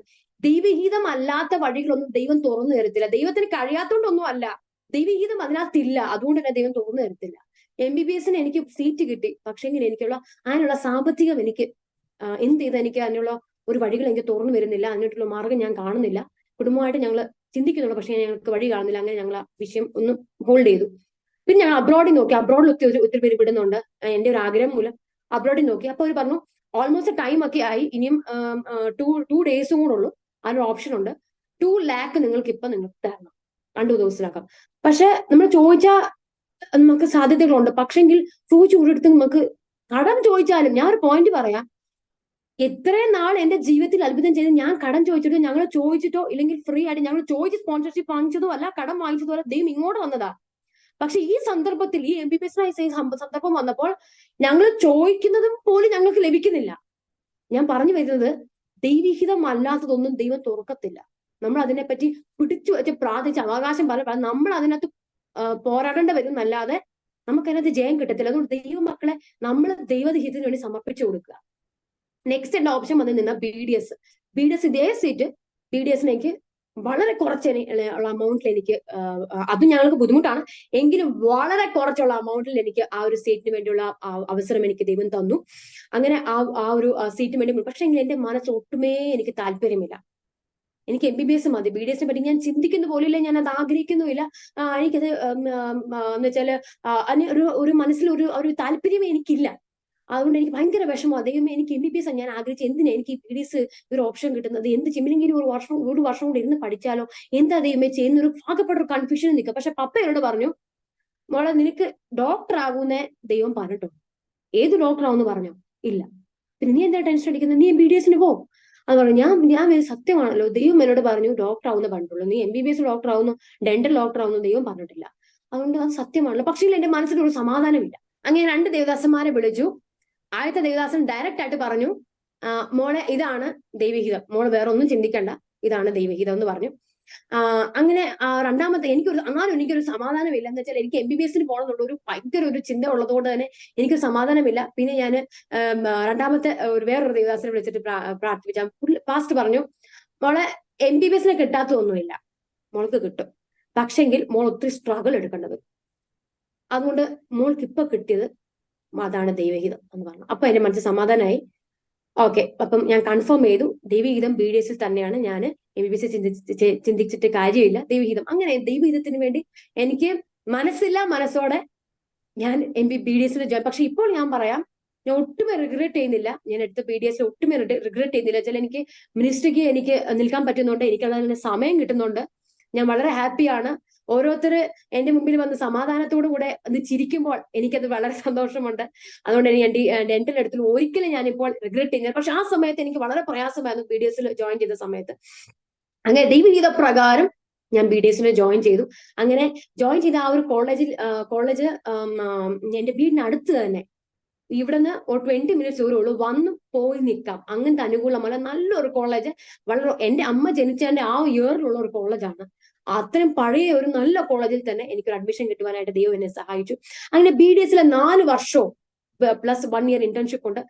അത്രയും വർഷങ്ങളും ദൈവത്തിന്റെ പ്രൊവിഷൻ കാണുവാൻ ഇതേ സെയിം അനുഭവങ്ങൾ വേറെ രീതിയിൽ അത്ഭുതങ്ങളെ കാണുവാനായിട്ട് ദൈവം എന്നെ സഹായിച്ചു. ഫസ്റ്റ് ഇയർ വളരെ സ്മൂത്ത് ആയിട്ട് എനിക്ക് പോയി. രണ്ടാമത്തെ ഇയർ ആയപ്പോൾ എനിക്ക് ഫീസിന്റെ പ്രോബ്ലം ഉണ്ടായി. ഞങ്ങൾ എവിടെ നോക്കിയാലും സാമ്പത്തികത്തിൽ ഞങ്ങൾക്ക് കോപ്പ് ചെയ്യാൻ പറ്റുന്നില്ല. അങ്ങനെ ഞങ്ങൾ വളരെ ഭാരപ്പെട്ട് ഇരിക്കുന്ന ഒരു സന്ദർഭത്തിൽ ഞങ്ങൾ ഇങ്ങനെ പ്രാർത്ഥിച്ചുകൊണ്ടിരിക്കും. അങ്ങനെ ഒരു ദിവസം ഒരു ദേവദാസൻ പപ്പയെ വിളിച്ചു. ഞാൻ കോളേജിലാണ്. ദേവദാസൻ പപ്പയെ വിളിച്ചിട്ട് പറഞ്ഞു, മോൾ എന്റെ കാര്യങ്ങളും ഫാമിലിയുടെ കാര്യം സംസാര വഴി എന്റെ കാര്യങ്ങൾ ചോദിച്ചു. മോൾ ഇങ്ങനെ കോളേജിൽ പോയിരിക്കുകയാണ്. പുള്ളി എടുത്തു ചോദിച്ചു, മോളുടെ ഫീസിന്റെ വിഷയം എവിടെയായി? പപ്പ പറഞ്ഞു, പാസ്റ്റ് അതാണ് പ്രോബ്ലം ആയി കിടക്കുന്നത്, മോളുടെ ഫീസിൽ ഇങ്ങനെ ഭാരപ്പെട്ട ലാസ്റ്റ് ഡേറ്റ് പോലും തന്നിരിക്കാൻ, അതിന്റെ അപ്പുറം പോകാൻ പറ്റത്തില്ല, ഇതൊരു പ്രയാസത്തിൽ നിൽക്കുവാന്ന് പറഞ്ഞു. അപ്പൊ പാസ്റ്റ് പറഞ്ഞു, മോൾ ഏത് കോളേജിലാണ് പഠിക്കുന്നത്? ഇങ്ങനെ ഒരു കോളേജിലാണ് മോള് പഠിക്കുന്നത്. അയ്യോ, ആ കോളേജിലെ എക്സ് പ്രിൻസിപ്പൾ എനിക്കറിയാലോ, ഞാൻ സംസാരിക്കാലോ. അങ്ങനെ പറഞ്ഞ് അങ്ങനെ പെട്ടെന്ന് പപ്പ എന്നെ കോൺടാക്ട് ചെയ്തു. അങ്ങനെ ആ പാസ്റ്റങ്ങള് എക്സ് പ്രിൻസിപ്പൽ മാം ഇവിടെ സംസാരിച്ചു. പക്ഷെ സത്യം പറയട്ടെ, അപ്പോൾ പ്രസന്റ് പ്രിൻസിപ്പളിനെക്കാട്ടിലും വളരെ ടഫായ ലേഡിയാണ് എക്സ് പ്രിൻസിപ്പള്. പുള്ളിക്കാരി വളരെ ടഫാണ്. പക്ഷെ ഈ പാസ്റ്റർ സംസാരിച്ചു. അപ്പൊ ഞാൻ പുള്ളിക്കാരി മീറ്റ് ചെയ്ത് ഇങ്ങനെയാണ്, എനിക്ക് എന്റെ ടൈം വേണം, പെട്ടെന്ന് ലാസ്റ്റ് ഡേറ്റ് ഒക്കെ പറഞ്ഞാൽ ബുദ്ധിമുട്ടാണ്, ഇങ്ങനെയാണ് സാഹചര്യങ്ങൾ പോയി സംസാരിച്ചു. പുള്ളിക്കാരി ഒരു പുലിയാണ്. പുള്ളിക്കാരി ഭയങ്കര ഒരു സംഭവമാണ്, ഒരു പ്രസ്ഥാനമാണ്. പക്ഷെങ്കിൽ എന്റെ വിഷയത്തിൽ വന്നപ്പോൾ പുള്ളിക്കാരി വളരെ സ്മൂത്ത് ആയി. പുള്ളിക്കാരി പറഞ്ഞു, ഓക്കെ ഞാൻ ലെറ്റർ എഴുതി തരാം. അങ്ങനെ ലെറ്റർ എഴുതി തന്നു. അഡ്മിനിസ്ട്രേഷൻ ബ്ലോക്കിൽ പോയി സബ്മിറ്റ് ചെയ്തു. അവര് പറഞ്ഞ വാക്കായതുകൊണ്ട്, പുള്ളിക്കാരി പറഞ്ഞ വാക്കായതുകൊണ്ട് അവർ സമ്മതിച്ചു. ഡേറ്റ് നീട്ടി കെട്ടി. അങ്ങനെയാണ് ദൈവം വഴികളെ തുറന്നു. ഞാൻ ഫീസ് അടയ്ക്കാണ്ടിടയാ. അങ്ങനെ എന്റെ സെക്കൻഡ് ഇയർ കടന്നുപോയി. അങ്ങനെ തേർഡും ഫോർത്തും ഇയർ ആയപ്പോൾ സാമ്പത്തിക ബുദ്ധിമുട്ടെങ്കിലും സ്കോളർഷിപ്പ്, സ്പോൺസേഴ്സ്, ഓരോ വഴികൾ ദൈവം തുറന്ന് എനിക്ക്. ഒരു ദിവസം ഞങ്ങൾ ഒരു പാസ്റ്റർ മോളെ കാണാൻ പോയതാ. മോളുടെ കാല് ഒടിഞ്ഞു എന്നുള്ള കാണാൻ പോയതാ. ആ പാസ്റ്റങ്ങൾ അതിനുവേണ്ടി പോയതാ സത്യം പറഞ്ഞ. പക്ഷേ എന്റെ കാര്യം ചോദിച്ചു. പാസ്റ്റങ്ങൾ പറഞ്ഞു 50,000 റുപ്പീസ് സ്പോൺസർ ചെയ്യാന്ന് പറഞ്ഞു. അങ്ങനെ എന്റെ ജീവിതത്തിൽ അങ്ങനെ എന്റെ ഫീസ് വിഷയത്തിൽ അത്ഭുതം നടന്നു. ഞാൻ നേരത്തെ പറഞ്ഞ പോലെ ഞങ്ങൾ ചോദിച്ചിട്ടല്ല, ഞങ്ങൾ കടം ചോദിച്ചിട്ടുമല്ല, മോളൊക്കെ ഒന്ന് സ്പോൺസറെ കിട്ടിയാൽ കൊള്ളാന്ന് പറഞ്ഞിട്ടുമല്ല, വർഷങ്ങളായിട്ട് ഒരു സ്പോൺസർ ആയിട്ട് കണ്ടിന്യൂസ് ആയിട്ട് വന്നതുമല്ല. ദൈവം ഓരോ സമയങ്ങളും സന്ദർഭങ്ങളിൽ അനുസരിച്ച് കരുതിയ കരുതലുകളാണ് ഞാൻ പറയുന്നത്. ഹല്ലേലൂയ. അങ്ങനെ തേർഡും ഫോർത്ത് ഇയർ ആയപ്പോൾ എനിക്ക് ഞങ്ങളുടെ മമ്മിക്ക് ഒത്തിരി എക്സാം സമയത്ത് മമ്മിക്ക് ഒത്തിരി ശാരീരികമായ ബുദ്ധിമുട്ട്, ഹോസ്പിറ്റലൈസ് ആവുന്ന ഒരു അനുഭവം വന്നു, വെന്റിലേറ്റർ ആവുന്ന അനുഭവം വന്നു. അപ്പോൾ എനിക്ക് ഭയങ്കര മാനസികമായിട്ട് വളരെ പ്രയാസം തോന്നി. പക്ഷെ ഞാൻ എന്റെ ജീവിതത്തെ പറ്റി ഒരു വാക്ക് ഞാൻ പറയണമെങ്കിൽ വളരെ ലോൺലി ആയ ഒരു അവസ്ഥയാണ്. ബിക്കോസ് ചെറുപ്പം മുതൽ ഞാൻ നേരത്തെ എന്റെ അനുഭവം പറഞ്ഞതുപോലെ വളരെ ലോൺലിയാണ്. ബ്രദറും ഇല്ല, സിസ്റ്ററും ഇല്ല. അതെനിക്ക് ഭയങ്കര വിഷമമുള്ള കാര്യമാണ്. അതുകൊണ്ട് ആരുമില്ല. പപ്പയും മമ്മിയും ഉണ്ട്, ഭയങ്കര സപ്പോർട്ടാണ്. ആത്മീയം ഉണ്ട്, ഭയങ്കര സപ്പോർട്ടാണ്. ഒക്കെ ഉണ്ടെങ്കിലും നമ്മൾക്ക് ഒരു വ്യക്തിപരമായ ഒരു ജീവിതം ഉണ്ടല്ലോ. അത് ആ ജീവിതം നമ്മൾ നോക്കുമ്പോൾ ഭയങ്കര ലോൺലിയാണ്. മമ്മിക്ക് എപ്പോഴും സുഖമില്ല. മമ്മിക്ക് നമുക്ക് സാമ്പത്തിക ബുദ്ധിമുട്ട്, മിനിസ്ട്രിയിൽ അതിൻ്റെതായ ഓരോരോ പ്രയാസങ്ങള്. ഓരോ ദിവസം നമ്മൾ തന്നെ ഓരോ സ്റ്റെപ്പ് എടുത്ത് മുന്നോട്ട് അല്ലാതെ സപ്പോർട്ടീവായിട്ട് നമ്മളൊന്ന് ഹെൽപ്പ് ചെയ്യാനൊന്നും ഞങ്ങളുടെ കൂടെ അതിനിപ്പോ എന്താ അങ്ങനെ പറയാനുള്ള വ്യക്തികളോ കണ്ടിന്യൂസ് നമ്മളെ കൂടെ നിൽക്കാൻ അങ്ങനെയുള്ള സാഹചര്യം. അതുകൊണ്ട് മനസ്സ് എപ്പോഴും ഒരു ഡിപ്രസ്ഡ് അനുഭവമാണ്. ഇതിന്റെ ഇടയ്ക്ക് ഒരു അനുഭവം ഞാൻ പറയാൻ, വളരെ മേജറായ അനുഭവം പറയാൻ ഞാൻ വിട്ടുപോയി. എന്റെ 8ാം ക്ലാസ് ആയപ്പോൾ ഞങ്ങളുടെ ജീവിതത്തിൽ വലിയൊരു കൊടുങ്കാറ്റ് വന്നു. ആ കൊടുങ്കാറ്റ് നേരത്തെയുള്ള കൊടുങ്കാറ്റേക്കാളും വളരെ വ്യത്യസ്തപരമായ കൊടുങ്കാറ്റ് തന്നെ എന്റെ 8th സ്റ്റാൻഡേർഡിൽ. മാനസികവും ശാരീരികവും ആർത്ഥികവുമായ വിഷയങ്ങൾ ഭയങ്കര ആഞ്ഞടിച്ച ഒരു സന്ദർഭം എന്ന് വെച്ചാൽ, പപ്പയ്ക്കും സുഖമില്ലാണ്ടായി. മമ്മിക്ക് ഓൾറെഡി സുഖമില്ല, അതിനിടയ്ക്ക് പപ്പയ്ക്കും സുഖമില്ല. പപ്പയ്ക്ക് ഭയങ്കര ശാരീരികമായ പ്രയാസം ഉണ്ടായി. സഭയുടെ അകത്ത് ഓരോ പ്രയാസങ്ങളുണ്ടായി. സാമ്പത്തികമായ ഒരു പ്രയാസം ഉണ്ടായി. അപ്പോഴും ഇനി എങ്ങനെ മുന്നോട്ട് പോകും, എന്റെ ഭാവിയുണ്ട്, ഞങ്ങൾ എന്ത് ചെയ്യും എന്ന് പറഞ്ഞ ഭയങ്കര ഡൗൺ ആയ ഒരു അവസ്ഥയാണ്. ബിക്കോസ് പപ്പയാണ്, മമ്മിക്ക് സുഖയിലും പപ്പയാണ് ഇച്ചിരി സ്ട്രോങ് ആയിട്ട് എനിക്ക് ബലമായി നിൽക്കുന്നത്. ആ സമയത്തിനും ഇങ്ങനത്തെ ഒരു സംഭവം വന്ന ദൈവമേ എന്താ ഞാൻ ചോദ്യം ചോദിച്ചു, ദൈവമേ നീ എന്താ ഇങ്ങനത്തെ ഒരു വിഷയം, എനിക്ക് എന്താ ഇങ്ങനത്തെ ഒരു പ്രയാസം, വൈ എന്നുള്ളൊരു ക്വസ്റ്റൻ ആണ് എന്റെ മനസ്സിൽ വന്നത്. മമ്മിക്ക് സുഖയില്ല, ഇപ്പൊ നോക്കും പപ്പയ്ക്കും സുഖയില്ല, പ്രതിസന്ധികൾ ഇങ്ങനെ എന്തുവാ, എനിക്ക് പപ്പ എവിടെ കഷ്ടം എനിക്ക് കാണാൻ പറ്റത്തില്ല. എനിക്ക് ഇനി കാണാൻ വയ്യ. എനിക്ക് അവരുടെ സങ്കടം, അവരുടെ കണ്ണിനും കരച്ചിലും ഇനി കാണാൻ വയ്യ. ദൈവം ഇതിനൊരു എങ്ങനെ ഇത് പുറത്തു വരും. എനിക്ക് ഭയങ്കര ഡിപ്രഷനിൽ ഞാൻ പോയി. എനിക്ക് സൂസൈഡിലെ ചിന്ത, എനിക്ക് മരിച്ചാൽ മതി, എനിക്ക് ഇനി കാണാൻ വയ്യ. ഇത്ര വർഷങ്ങൾ ഇങ്ങനെ കടന്നു പോകുന്നുണ്ട്, മുന്നോട്ടിലെയും ദൈവം കരുതുന്നുണ്ട്, ദൈവം വഴി നടത്തുന്നുണ്ട്. എങ്കിലും ഒരു ബ്രേക്ക് ത്രൂ എന്ന് പറയുന്നുണ്ടല്ലോ, അതിന് ഞങ്ങളുടെ ജീവിതത്തിൽ മുന്നോട്ടില്ല. ദൈവം നടന്നുകൊണ്ടു എങ്കിലും പിശാചി പല സമയങ്ങളിൽ നമ്മുടെ മനസ്സിൽ കൊണ്ടുവരുന്നുണ്ടല്ലോ, നമുക്ക് അങ്ങ് ഡൗൺ ആക്കി വലതവസ്ഥ കൊണ്ടുവരും. അങ്ങനെ എന്റെ മനസ്സിൽ ഭയങ്കര ഒരു ഭാരം എന്റെ മനസ്സിലോട്ട് വന്നു. ഭയങ്കര ഡിപ്രഷനായ തോട്ട്സ്, മനസ്സിൽ എപ്പോഴും മരിക്കണം. അങ്ങനത്തെ ഒരു ചിന്ത എന്റെ മനസ്സിലോട്ട് കയറി വന്നു. അങ്ങനെ ഒരു ദിവസം ഞാൻ ഒരു പേപ്പർ എടുത്തൊരു പേന എടുത്തു. ഞാൻ ലെറ്റർ എഴുതാൻ പോകുന്നത് ഞാൻ എഴുതാൻ പേപ്പർ എടുത്ത് എഴുതാൻ പോലും പെട്ടെന്ന് ഞാൻ വിശുദ്ധ പരിശുദ്ധാത്മാവോട് സംസാരിച്ചു. നീ എന്തുവായി കാണിക്കുന്നു, നീ ആരാ, നീ എന്തുവാ, നീ ദൈവപൈതലല്ലേ, നീ എന്തുവായി കാണിച്ചു കൂട്ടുന്നത്. അന്ന് എന്റെ മനസ്സിൽ ഭയങ്കരമായിട്ട് എന്റെ മനസ്സിൽ പരിശുദ്ധ സംസാരിച്ചു. അപ്പോഴെനിക്ക് തല നേരെ നിൽക്കുന്നത്, ഞാൻ എന്തുവായി കാണിക്കുന്നത്. അന്ന് ഞാൻ പിന്നെ അതൊക്കെ ഞാൻ പറിച്ച് കളഞ്ഞ് ഞാൻ മാറ്റിവെച്ചു. ഞാൻ അതിനെപ്പറ്റി പിന്നെ സൂസൈഡിനെ പറ്റി ചിന്തിച്ചിട്ട് പോലും ഇല്ല. അത് പിന്നെ ഞങ്ങൾ പ്രാർത്ഥന മുന്നോട്ട് പോയി ആ പ്രതിസന്ധി എങ്ങനെയാ ദൈവം മുടിപ്പിച്ചെന്ന് ഞാൻ പറയാം. പപ്പയ്ക്ക് ഇങ്ങനൊരു പ്രതിസന്ധിയിൽ ഞങ്ങൾ നിൽക്കുമ്പോൾ ദൈവം പ്രാർത്ഥനയിൽ തന്നെ ദൈവം ഒത്തിരി പപ്പയ്ക്ക് മാറ്റം കൊടുത്തു. അങ്ങനെ വിദേശയാത്ര ദൈവം പപ്പയ്ക്ക് ഒരുക്കി കൊടുത്തു. അങ്ങനെ ഇപ്പൊ സൗദി എന്നുള്ള പ്രദേശത്ത് പപ്പ കടന്നു പോകുവാനും മിനിസ്റ്റർ ചെയ്യുവാൻ ദൈവം ഒരു അവസരം കൊടുത്തു. ആ അവസരത്തിലാണ് ദൈവം ഒറ്റ ഒരാൾ മുഖാന്തരം ജസ്റ്റ് 1%, ജസ്റ്റ് ഒരാൾ മുഖാന്തരം ദൈവം ആ ഒരു ദൈവമകനോട് സംസാരിച്ചിട്ട് ഞങ്ങൾക്ക് ബാംഗ്ലൂർ ഒരു സ്ഥലം വാങ്ങിക്കുവാൻ തക്കോണം ലക്ഷക്കണക്കിന് പൈസ അങ്കിള് പറഞ്ഞു 10 ലക്ഷം രൂപ സ്ഥലത്തിന് വേണ്ടി 10 ലക്ഷം രൂപ ഞാൻ തരാം. അങ്ങനെ ആ ഒറ്റ മനുഷ്യനെ ദൈവം ഉപയോഗിച്ചാൽ മതി കേട്ടോ, പലരൊന്നും വേണ്ട. ദൈവം സംസാരിച്ചാൽ, ദൈവം കരം നീട്ടിയാൽ ആർക്കും ആ കരത്തെ പിന്തള്ളാൻ കഴിയത്തില്ല. ഹല്ലേലൂയ.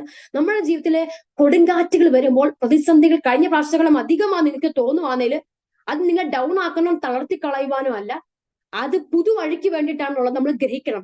നമ്മൾ ഡിപ്രഷനായി നമ്മൾ ഡൗൺ ആയിപ്പോ പിശാൻ നമ്മുടെ മനസ്സിൽ ഒരിക്കലും നമ്മൾ വിട്ടുകൊടുക്കാൻ ഇടവരില്ല. എന്നെ കേൾക്കുന്ന പ്രേക്ഷകരോട് ഞാൻ പറയാം, ഒരിക്കലും നമ്മുടെ മനസ്സ് വിട്ടുകൊടുക്കല്ലേ, യവനക്കാരെ ഒരിക്കലും വിട്ടുകൊടുക്കല്ലേ. പിശാര് എന്ന് വെച്ചാല് എന്റെ ജീവിതത്തിൽ ഞാൻ നേരത്തെ പറഞ്ഞതുപോലെ എന്നെ ഈ ലോകത്തിൽ കൊണ്ടുവരത്തില്ല, ഈ ലോകത്തിൽ നീ ജനിക്കത്തില്ലെന്ന് പിശാച് വാദിച്ചു. ജനന സമയങ്ങളിൽ പ്രഗ്നൻസി സമയത്തിൽ പിശാച് വാദിച്ചു. ജനിക്കത്തില്ല, ജനന സമയത്ത് ഒരാളെ കിട്ടത്തുള്ളെന്ന് പിശാച് വാദിച്ചു. നിന്നെ ജനിപ്പിക്കത്തില്ല, നിന്നെ കൊന്നുകളയും, അത് ഇവന് അബോർട്ട് ചെയ്യും. പിന്നെ പറഞ്ഞു ഓരോ അസുഖം നിങ്ങൾ കൊണ്ടുവരും, ജനന സമയം നിന്നെ കൊന്നുകളയും. ജനിച്ചു കഴിഞ്ഞിട്ടും സമാധാനമുണ്ടോ? ഇല്ല. ജോണ്ടിസ് വന്നു, അപ്പോഴും നിന്നെ കൊന്നുകളയും. ഇല്ല, നീ ജീവിച്ചു എന്നാ പിന്നെ നീ സംസാരിക്കത്തില്ല, നീ മിണ്ടാതിരിക്കും, ദൈവനാമത്തിൽ ഉപയോഗപ്പെടത്തില്ല എന്ന് പിശാച് വാദിച്ചു.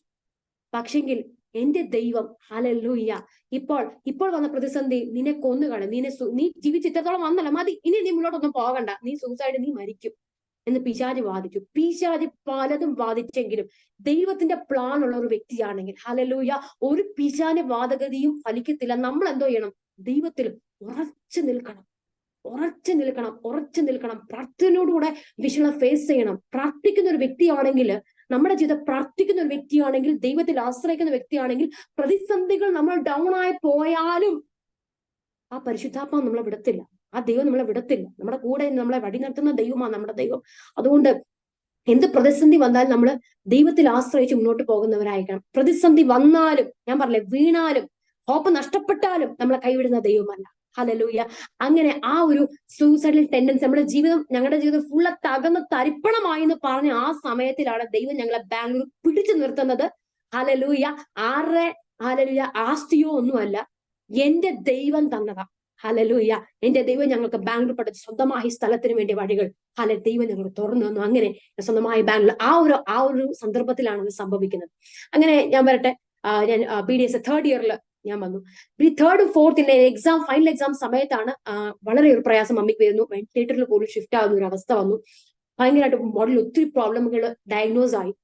അങ്ങനെ ഞാൻ എക്സാം എഴുതുന്ന സമയത്ത് മമ്മി ഹോസ്പിറ്റലിൽ അഡ്മിറ്റ് ആയി. ICUയിൽ ഇങ്ങനെ കിടക്കുന്ന, സർജറി നടക്കുന്ന സമയങ്ങളാണ്. ആ സമയങ്ങൾ എങ്ങനെ ദൈവമേ ഈ മമ്മിക്ക് എന്തോ ആകും? ബിക്കോസ് എന്ത് സമയത്തിലും ആർക്കും ഞങ്ങളെ ചുറ്റിപ്പറ്റിയുള്ള വ്യക്തികൾക്ക് ഞങ്ങളെ പറ്റി വളരെ വ്യക്തമായിട്ട് അറിയാം, ഞങ്ങളുടെ കുടുംബത്തിൽ അറിയാം, എപ്പം മമ്മിക്ക് എന്താകും എന്ന് പറയാൻ പറ്റത്തില്ല. ദൈവം നടത്തുന്നുണ്ട്, ദൈവം ഉപയോഗിക്കുന്ന ഒക്കെ സത്യമാണെങ്കിലും ശരീരമേ ക്ലേശം ഉള്ളതുകൊണ്ട് തന്നെ എപ്പോ എന്തോ ആകുമെന്ന് പറയാൻ പറ്റത്തില്ല. അങ്ങനത്തെ ഒരു സാധ്യത. അപ്പൊ തേർഡ് ഇയറിൽ ആ സമയത്ത് ഇതിന്മേ എന്തോ ആകും എന്നുള്ള ഭാരം. എക്സാം സമയത്ത് എഴുതി. ദൈവത്തിന് മഹാകൃപ, അനേകം പ്രാർത്ഥന സപ്പോർട്ടും ഞങ്ങൾക്ക് സാമ്പത്തികമായ സപ്പോർട്ട് അനേകം ഞങ്ങൾക്ക് തന്നു. ഹോസ്പിറ്റലിൽ ബില്ല് അടയ്ക്കുവാനും എന്റെ എക്സാം സമയത്ത് മുന്നോട്ട് പോകുവാനും ഒക്കെ ഇതും വഴികളെ തുറന്നു. അങ്ങനെ ഞാൻ എക്സാം പാസ്സായി. ഫൈനൽ ഇയർ വന്നപ്പം അടുത്തൊരു പ്രതിസന്ധി. ഫൈനൽ ഇയർ എക്സാം എന്ന് പറഞ്ഞാല് വളരെ എന്താ പറഞ്ഞ പ്രതിസന്ധിയുള്ള എക്സാം ആണ്. പറയാൻ കാരണം ഞങ്ങൾ കോവിഡ് ടൈമാണ്. തേർഡ് ഇയർ മുതൽ കോവിഡ് തുടങ്ങി. കോവിഡ് സമയമാണ്. ഞങ്ങൾക്ക് ഫൈനൽ ഇയറിൽ 8 സബ്ജക്ട്സ് ഉണ്ട്. 6 സബ്ജക്ട്സിലെ പേഷ്യൻസിനെ കൊണ്ടുപോകണം. ഞങ്ങൾക്ക് പേഷ്യൻസ് അപ്രൂവ് ആകണം. 6 സബ്ജക്ട്സിൽ 6 രീതികളിലുള്ള പേഷ്യൻസ് ആണ് 6 പല്ലിന് പ്രോബ്ലം ഉള്ളവരെയാണ് കൊണ്ടുപോകേണ്ടത്. അവർ അപ്രൂവ് ആകുകയും അവരുടെ പ്രതിസന്ധി, അവരുടെ പ്രോബ്ലം കറക്റ്റ് ആകുകയും ചെയ്യണം. അപ്പൊ നമ്മൾ ഒരാളെ കൊണ്ടുപോയിട്ട് കാര്യമില്ല, പലരെയും കൊണ്ടുപോകണം. ഈ കൊണ്ടുപോകുന്ന എല്ലാവരും കോവിഡ് നെഗറ്റീവ് ആകുകയും ചെയ്യണം. ഇങ്ങനത്തെ ഒരു അവസ്ഥയാണ്. സാധാരണ കുഞ്ഞുങ്ങൾക്ക് കുഴപ്പമില്ല. എന്റെ വിഷയം എന്ന് വെച്ചാൽ മമ്മി അവിടെ കോവിഡ് ന്യൂമോണിയ ആയിട്ട് ഹോസ്പിറ്റലിൽ കിടക്കുക. അപ്പൊ ഞങ്ങൾക്ക് ഇവിടെ, നിങ്ങൾക്ക് കേൾക്കുന്നവർക്ക് വ്യക്തമായിട്ട് അറിയാം, കൊറോണ സമയത്ത് ക്വാറന്റൈൻ ഉണ്ട്. വീട്ടിലുള്ളവരെ ഹൗസ് സീലാണ്, പുറത്തിറങ്ങാൻ പറ്റത്തില്ല. ബാക്കിയുള്ളവരെല്ലാം വീട്ടിൽ ഇരുന്നോണം. അങ്ങനത്തെ ഒരു അവസ്ഥയാണ്. അപ്പൊ ഒരു ദിവസം ഞാൻ കോളേജിൽ പോയിക്കൊണ്ടിരിക്കുക, എക്സാമിന് പോയിക്കൊണ്ടിരിക്കുന്ന സമയത്ത് പോലീസിന്റെ കോൾ വന്നു. നിങ്ങൾ ഫോൺ, ഞങ്ങൾക്ക് കോൾ മനസ്സിലായപ്പം ഞങ്ങൾ കോള് റിജക്ട് ചെയ്ത് എന്ത് ചെയ്യണമെന്ന് അറിയുന്നില്ല, ടെൻഷനില്. അപ്പൊ മെസ്സേജ് വന്നു, പോലീസ് സ്റ്റേഷനിൽ മെസ്സേജ് വന്നു, നിങ്ങൾ ഇങ്ങനെ പോയാൽ ഞങ്ങൾ നിങ്ങൾ കോൾ എടുക്കുന്നില്ല, നിങ്ങൾ ഇങ്ങനെ ചെയ്യുവാണെന്നുണ്ടെങ്കിൽ നിങ്ങൾ അറസ്റ്റ് ചെയ്യുമെന്ന് പറഞ്ഞു. മെസ്സേജ് വന്നു. ദൈവമേ ഇനി എന്ത് ചെയ്യും? അവിടെ ഹോസ്പിറ്റലിൽ ആരും നിൽക്കും? ബിക്കോസ് കോവിഡ് ന്യൂമോണിയ ആയതുകൊണ്ട് നമുക്ക് ആരെയും പറയാൻ പറ്റത്തില്ല. അപ്പം എങ്ങനെ എന്ത് ചെയ്യും? അതൊരു വിഷയം. സാമ്പത്തിക പ്രതിസന്ധി. എന്റെ എക്സാമിന്റെ സമയത്ത് അത്തരം പേഷ്യൻസിനെ കൊണ്ടുപോകണം, എക്സാം എഴുതണം. അപ്പൊ ഈ സമയത്ത് എക്സാമിന് ഞാൻ പോകുമ്പോൾ ഞാൻ മമ്മിയുടെ ശവപ്പെട്ടിയെ ഞാൻ കാണുന്നത്. ഞാൻ എക്സാം എഴുതുവാണെങ്കിലും മമ്മി ശവപ്പെട്ടിയിൽ മൂക്ക് പഞ്ഞു വെച്ചുകൊണ്ടിരിക്കും. ഞാൻ ഇങ്ങനെ കാണുമോ? ദൈവമേ, എന്തൊരു പ്രതിസന്ധി! എങ്ങനെ ഞാൻ തരണം ചെയ്യും? മമ്മിക്ക് എന്തോ ആകും. ബിക്കോസ് ഞാൻ ഒരു കാര്യം ഞാൻ ചിന്തിക്കാൻ കാരണം, മമ്മി കോവിഡ് വാക്സിൻ എടുത്തിട്ടില്ല. മമ്മിക്ക് ഓൾറെഡി പ്രോബ്ലംസ് ഉണ്ട്. അതിന് കോവിഡ് വാക്സിനും എടുത്തിട്ടില്ല. ഇങ്ങനത്തെ ഒരു സന്ദർഭത്തില് എന്ത് ചെയ്യുന്നുള്ള ഒരു ചിന്ത ഞങ്ങൾക്ക് ഭയങ്കരമായിട്ട് ടെൻഷൻ അടിച്ച് ഇങ്ങനെ നിൽക്കുമ്പോഴാണ് ദൈവത്തിന്റെ ഓരോ കൃപയാൽ ഓരോന്നോരോന്ന് എക്സാം എഴുതുവാനും, പേഷ്യൻസിനെ ഞങ്ങൾ ചോദിക്കുന്ന ആൾക്കാർ ഞങ്ങൾക്ക് അനുകൂലമായി വരുവാനും, കോവിഡ് ടെസ്റ്റുകൾ നെഗറ്റീവ് ആകുവാനും, അങ്ങനെ ഓരോരുത്തരെ കൊണ്ടുവരാനും ഒക്കെ. ഒരു എക്സാമിനാണ് പേഷ്യന്റ് കിട്ടിയിട്ടില്ല. ഞാൻ എക്സാമിന് പോയി, വിശ്വാസം ഞാൻ പോയി, അവിടെ നിന്ന് ഒരു പേഷ്യന്റിനെ, OP പേഷ്യന്റിനെ, അവിടെ വന്ന ഒരു പേഷ്യന്റിനെ എനിക്ക് കിട്ടി. അങ്ങനെ ഞാൻ ചെയ്യുവാനിടയായി. അങ്ങനെ ആ ഫൈനൽ ഇയർ ദൈവത്തിന്റെ കൃപയല്ല, ഞങ്ങളുടെ കഴിവോ പ്രാപ്തിയോ മിടുക്കോ സാമർത്ഥ്യം ഒന്നുമല്ല, ദൈവത്തിന്റെ മഹാകൃപയാൽ അത് എങ്ങനെ എക്സാം പാസ് ആവുന്ന പോലും ഞാൻ ചിന്തിച്ച സന്ദർഭം. ഞാൻ എങ്ങനെ, ബിക്കോസ് പഠിച്ചതൊക്കെ ഓർമ്മയിൽ വരണ്ടേ. ഫസ്റ്റ് ഓഫ് ഓൾ പഠിക്കാൻ നേരമില്ല. ഞാൻ ഒറ്റ മോളെ, എനിക്ക് വേറെ ബ്രദേഴ്സോ സിസ്റ്റേഴ്സോ ഉണ്ടെങ്കിൽ മോളെ ഇന്ന് പോയി നിൽക്കാൻ, ഞാൻ ഇങ്ങനെ പഠിച്ചോട്ടെ അന്ന് പറയാം. അങ്ങനെ ഇല്ലല്ലോ. അപ്പം എല്ലാം ഏകാന്തമായി നമ്മൾ തരണം ചെയ്യേണ്ട അവസ്ഥയാണ്. വിശ്വാസികൾ അറിയാം, കാലവിശ്വാസം നമ്മളെ സപ്പോർട്ട് ചെയ്യുന്നുണ്ടെങ്കിലും നമ്മൾ തരണം ചെയ്യേണ്ട ഒത്തിരി മണ്ഡലങ്ങളുണ്ട്. അപ്പോൾ ആ വിഷയങ്ങളൊക്കെ ഞാൻ വളരെ പ്രയാസപ്പെട്ടു. പക്ഷെ ദൈവത്തിന്റെ കൃപയാൽ അതൊക്കെ താണ്ടുവാനും ഫൈനൽ ഇയർ അങ്ങനെ ദൈവത്തിന്റെ മഹാകൃപയാൽ എക്സാം എഴുതി. റിസൾട്ട് വരുന്ന ദിവസം വളരെ ഭാരമായിരുന്നു. ദൈവമേ, എങ്ങനെ റിസൾട്ട് വരാൻ പോകുന്നത്? ദൈവത്തിന്റെ മഹാകൃപയാൽ എക്സാമിലെല്ലാം പാസ്സാവാൻ ദൈവം എന്നെ സഹായിച്ചു. നല്ല മാർക്കുള്ള പാസ്സാവാൻ ദൈവം സഹായിച്ചു. അതിന്റെ ഇടയ്ക്ക് മമ്മി അവിടെ നിന്ന് വേഗത്തിൽ, സാധാരണ ആൾക്കാർ 15 ദിവസമാണേലും ഇല്ലെങ്കിൽ 1 വീക്ക് അല്ലെങ്കിൽ 10 ഡേയ്സ് കഴിയാതെ അവര് കോവിഡ് കഴിഞ്ഞിട്ട് അവർ വിടത്തില്ല. പക്ഷെ മമ്മിയുടെ കേസിൽ അനേകരുടെ പ്രാർത്ഥന എന്ന് പറയട്ടെ, വേഗത്തിൽ തന്നെ മമ്മി ഡിസ്ചാർജ് ആയി വീട്ടിൽ വന്നു. ഞാൻ എക്സാം എഴുതി, കാര്യങ്ങൾ തീർത്തു. ഒരു സീലും ഉണ്ടായില്ല, ഒരു പ്രശ്നം ഉണ്ടായില്ല, ഒരു പോലീസുകാരും വന്നില്ല. ദൈവം അത്ഭുതകരമായി എന്റെ എക്സാമിന്റെ കാര്യങ്ങൾ തീർത്തു. ഹല്ലേലൂയ. അങ്ങനെ പിശാചി ബാധിച്ച മണ്ഡലമാണ് ഞാൻ പറയുന്നത്. നീ ഡോക്ടർ ആകാൻ നിന്നെ വിടത്തില്ല. നീ വേഗം ഒന്നും നീ ആകണ്ട. നീ പിടിച്ച് നിന്നെ സമ്മതിക്കത്തുള്ളൂ. പിശാചി വാദിച്ചു. എങ്കിലും എന്റെ ദൈവമായ എക്സാം നല്ല മാർക്കിനെ പാസ് ദൈവനെ സഹായിച്ചു. എന്റെ BDS 2 സബ്ജക്റ്റില് യൂണിവേഴ്സിറ്റി റാങ്കോട് കൂടെ തന്നെ പാസ്സാവാൻ തക്ക ദൈവം എനിക്ക് അതിന് വേണ്ടി ബുദ്ധി, വേണ്ട ജ്ഞാനം, എന്റെ കൃപ, അതിന്റെ സാമ്പത്തികം തന്ന ആ BDS അത്ഭുതകരമായിട്ട് 4 വർഷം കംപ്ലീറ്റ് ചെയ്യും. എന്റെ ദൈവം എന്നെ സഹായിച്ചു ഞാൻ പറയുവാൻ ഇടവരട്ടെ. പ്രിയരെ, പ്രേക്ഷകരോട് ഞാൻ പറയാം, നമ്മുടെ ദൈവത്തിന് കഴിയാത്ത ഒരു കാര്യവും ഇല്ല. ഇല്ലാത്തതിനെ ഉഴുതുപോലെ വിളിച്ചു വരുത്തുന്ന ദൈവമാണ്. നിങ്ങളുടെ സാഹചര്യം നിങ്ങളുടെ വാഗ്ദത്തത്തിന് വിരുദ്ധമായി എത്ര പ്രവർത്തിച്ചാലും, എത്ര അവൻ ആയുധം കൊണ്ടുവന്നാലും, സകല ആയുധങ്ങളെ തകർത്ത് നമ്മുടെ ദൈവം, നമ്മുടെ വിശ്വാസം ദൈവത്തിന് മേലുള്ള സ്ട്രോങ് ആയി നമ്മൾ പ്രാർത്ഥനയോടുകൂടെ വിശ്വാസത്തോടുകൂടെ നമ്മുടെ വിഷധരണം ചെയ്യുമ്പോൾ നിശ്ചയമായിട്ട് നമ്മുടെ ദൈവം നമ്മൾ ഒരിക്കലും കൈവിടുകയില്ല. ഹല്ലേലൂയ. അങ്ങനെ ഫൈനൽ ഇയർ കഴിഞ്ഞു. എന്റെ ഇന്റേൺഷിപ്പിൽ ഞാൻ കാലുവെച്ചു. എന്റെ മേലുള്ള ദൈവിക വാഗ്ദത്തം ഉണ്ടായിരുന്നു, നിന്റെ മുഖാന്തരമായിട്ട് കോളേജിൽ ഒരു ഗോസ്പൽ മീറ്റിംഗ്, ഒരു ദൈവത്തിന്റെ ഒരു പ്രോഗ്രാം നടത്തുമെന്ന്. പക്ഷെങ്കിൽ ആ കോളേജിൽ റിലീജിയസ് പ്രോഗ്രാം അവർ അനുമതിയില്ല. അവർ ഓൾറെഡി റൂൾ ഇറക്കിയിരിക്കുന്നതാണ്, ഒരു തരത്തിലുള്ള ഒരു വിഭാഗത്തിലുള്ള റിലീജിയസ് പ്രോഗ്രാം നടക്കാൻ പാടില്ല എന്നുള്ള കാര്യം. അത് സത്യം പറഞ്ഞാൽ എനിക്ക് അതിനെ പറ്റി അറിയത്തില്ലായിരുന്നു. അപ്പം എന്റെ മനസ്സിൽ ദൈവമേ, എങ്ങനെ ഒരു ഗോസ്പൽ മീറ്റിംഗ് നടത്തും എന്നുള്ളൊരു ഭാരം എന്റെ മനസ്സിലുണ്ടായിരുന്നു. അങ്ങനെ ഞാൻ നിൽക്കുന്ന ഒരു ഇന്റേൺഷിപ്പിൽ തുടങ്ങി. ഇനിയുള്ള സാഹചര്യമാണ് നമുക്ക് എന്തെങ്കിലും നടത്താൻ പറ്റുന്നത്, ഇന്റേൺഷിപ്പിലാണ് നടത്താൻ പറ്റുന്നത്, ലീഡർഷിപ്പ് എടുത്ത് നടത്താൻ പറ്റുന്ന സമയം. ഞങ്ങളുടെ ബാച്ചാണ് ഈ ഒത്തിരി പ്രോഗ്രാം നടത്തുന്ന ഒരു ബാച്ചാണ്, നല്ല അനുഗ്രഹപ്പെട്ട ഒരു ബാച്ചാണ്, നല്ല പ്രോഗ്രാമുകൾ നടത്തുന്ന ഒത്തിരി പ്രോഗ്രാം നടത്തുന്ന ഒരു ബാച്ച്. അപ്പൊ ഞാൻ വിചാരിച്ചു എന്റെ ലീഡർഷിപ്പിലും ഓരോ പ്രോഗ്രാം നടത്താം. പക്ഷെ എങ്ങനെ നടത്താം, എന്ത് ചെയ്യാന്ന് എനിക്ക് അറിയത്തില്ല. അങ്ങനെ എനിക്ക് ഓരോ പ്രോഗ്രാം കഴിയുമ്പോൾ പരിശുദ്ധാത്മാവ് എന്റെ മനസ്സിൽ വന്നു, ക്രിസ്മസ് പ്രോഗ്രാം നടത്താം. അപ്പം അതാണ് ബെസ്റ്റ്. അപ്പൊ നമുക്ക് കാരൽ സിംഗിങ് മുഖാന്തരമായിട്ട് നമുക്ക് ഗോസ്പൽ പ്രസന്റ് ചെയ്യാം എന്നുള്ള മനസ്സിൽ എന്റെ ആഗ്രഹം വന്നു. അങ്ങനെ ഞാൻ ഒരു പാസ്റ്റർ, എനിക്ക് വളരെ ബ്ലെസ്സിങ് ആയൊരു, എന്റെ ജീവിതത്തിൽ വളരെ ബ്ലെസ്സിങ് ആയൊരു യൂത്ത് പാസ്റ്റർ ഉണ്ട്. ആ പാസ്റ്റർ ടീമിനെ ഞാൻ കൊയറിന് 6 മാസം മുമ്പ് പുള്ളി ബുക്ക് ചെയ്ത് വിശ്വാസത്താൽ ഞാൻ ബുക്ക് ചെയ്തിട്ട് ഞാൻ നേരത്തെ ഞാൻ പറഞ്ഞല്ലോ, എന്റെ സെക്കൻഡ് ഇയറിലേക്ക് കണ്ട എക്സ് പ്രിൻസിപ്പൾ പുള്ളിക്കാരിയെ ഞാൻ പോയിട്ട് ഒരു അഡ്വൈസ് ചോദിച്ചു. ബിക്കോസ് പ്രിൻസിപ്പളിന് പോകുന്ന മുമ്പ് ഞാൻ ഒരു അഡ്വൈസ് ചെയ്യാൻ പോയി ചോദിച്ചു. ആ പാസ്റ്ററുകളെ എന്നെ പരിചയപ്പെടുത്തി ആ പാസ്റ്ററുകളെ ഞാൻ കോൺടാക്ട് ചെയ്തു. അങ്ങനെ ആ പ്രിൻസിപ്പളോടും പോയി സംസാരിച്ചു, എക്സ് പ്രിൻസിപ്പളോട് സംസാരിച്ചു, മാമിനോട് സംസാരിച്ചു, പാസ്റ്ററോട് സംസാരിച്ചു.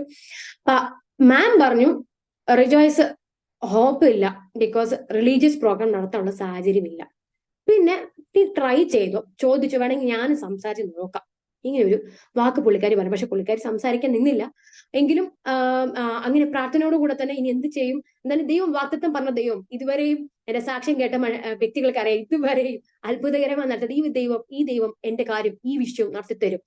അതൊരു വിശ്വാസത്തോടെ ഞാൻ പ്രാർത്ഥനയോടെ മുന്നോട്ട് പോയി. അങ്ങനെ ഞാൻ പാസ്റ്ററോട് ഓൾറെഡി ഞാൻ പറഞ്ഞു പാസ്റ്റർ ഇങ്ങനത്തെ ഒരു വിഷയമുണ്ട് എന്ന് പറഞ്ഞ് ഞാൻ കോളേജ് ടീമിനൊക്കെ ഞാൻ പറഞ്ഞ സെറ്റ് ചെയ്തു.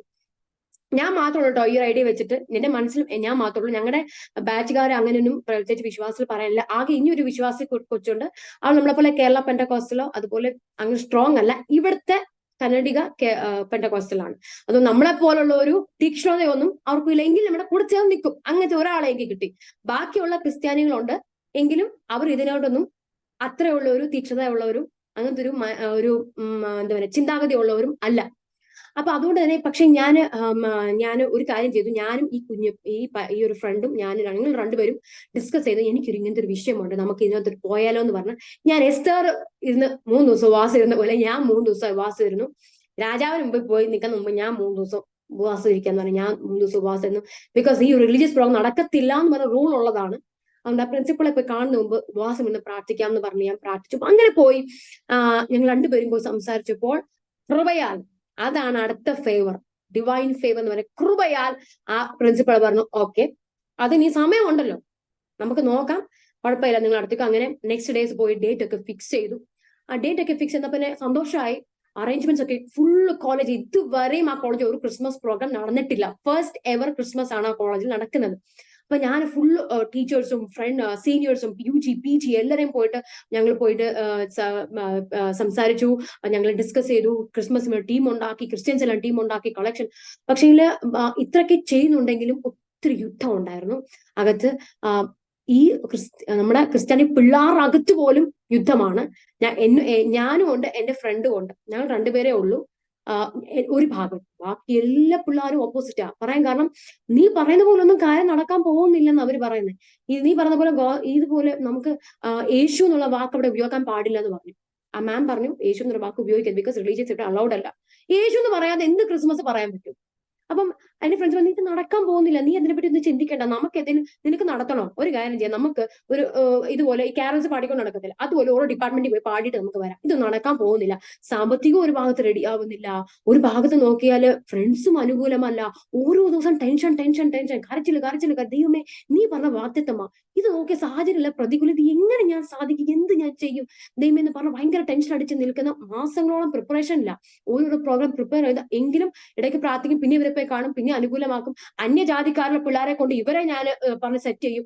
അങ്ങനത്തെ ഉള്ള ഒരു ഭയങ്കര ഒരു യുദ്ധത്തിൽ കൂടെ കടന്നുപോയി. അങ്ങനെ ലാസ്റ്റ് ഏകദേശം സമയം അടുക്കാറായപ്പോൾ ആ പാസ്വേഡ് നേരത്തെ പറഞ്ഞു എല്ലാം ഫിക്സ് ചെയ്തു.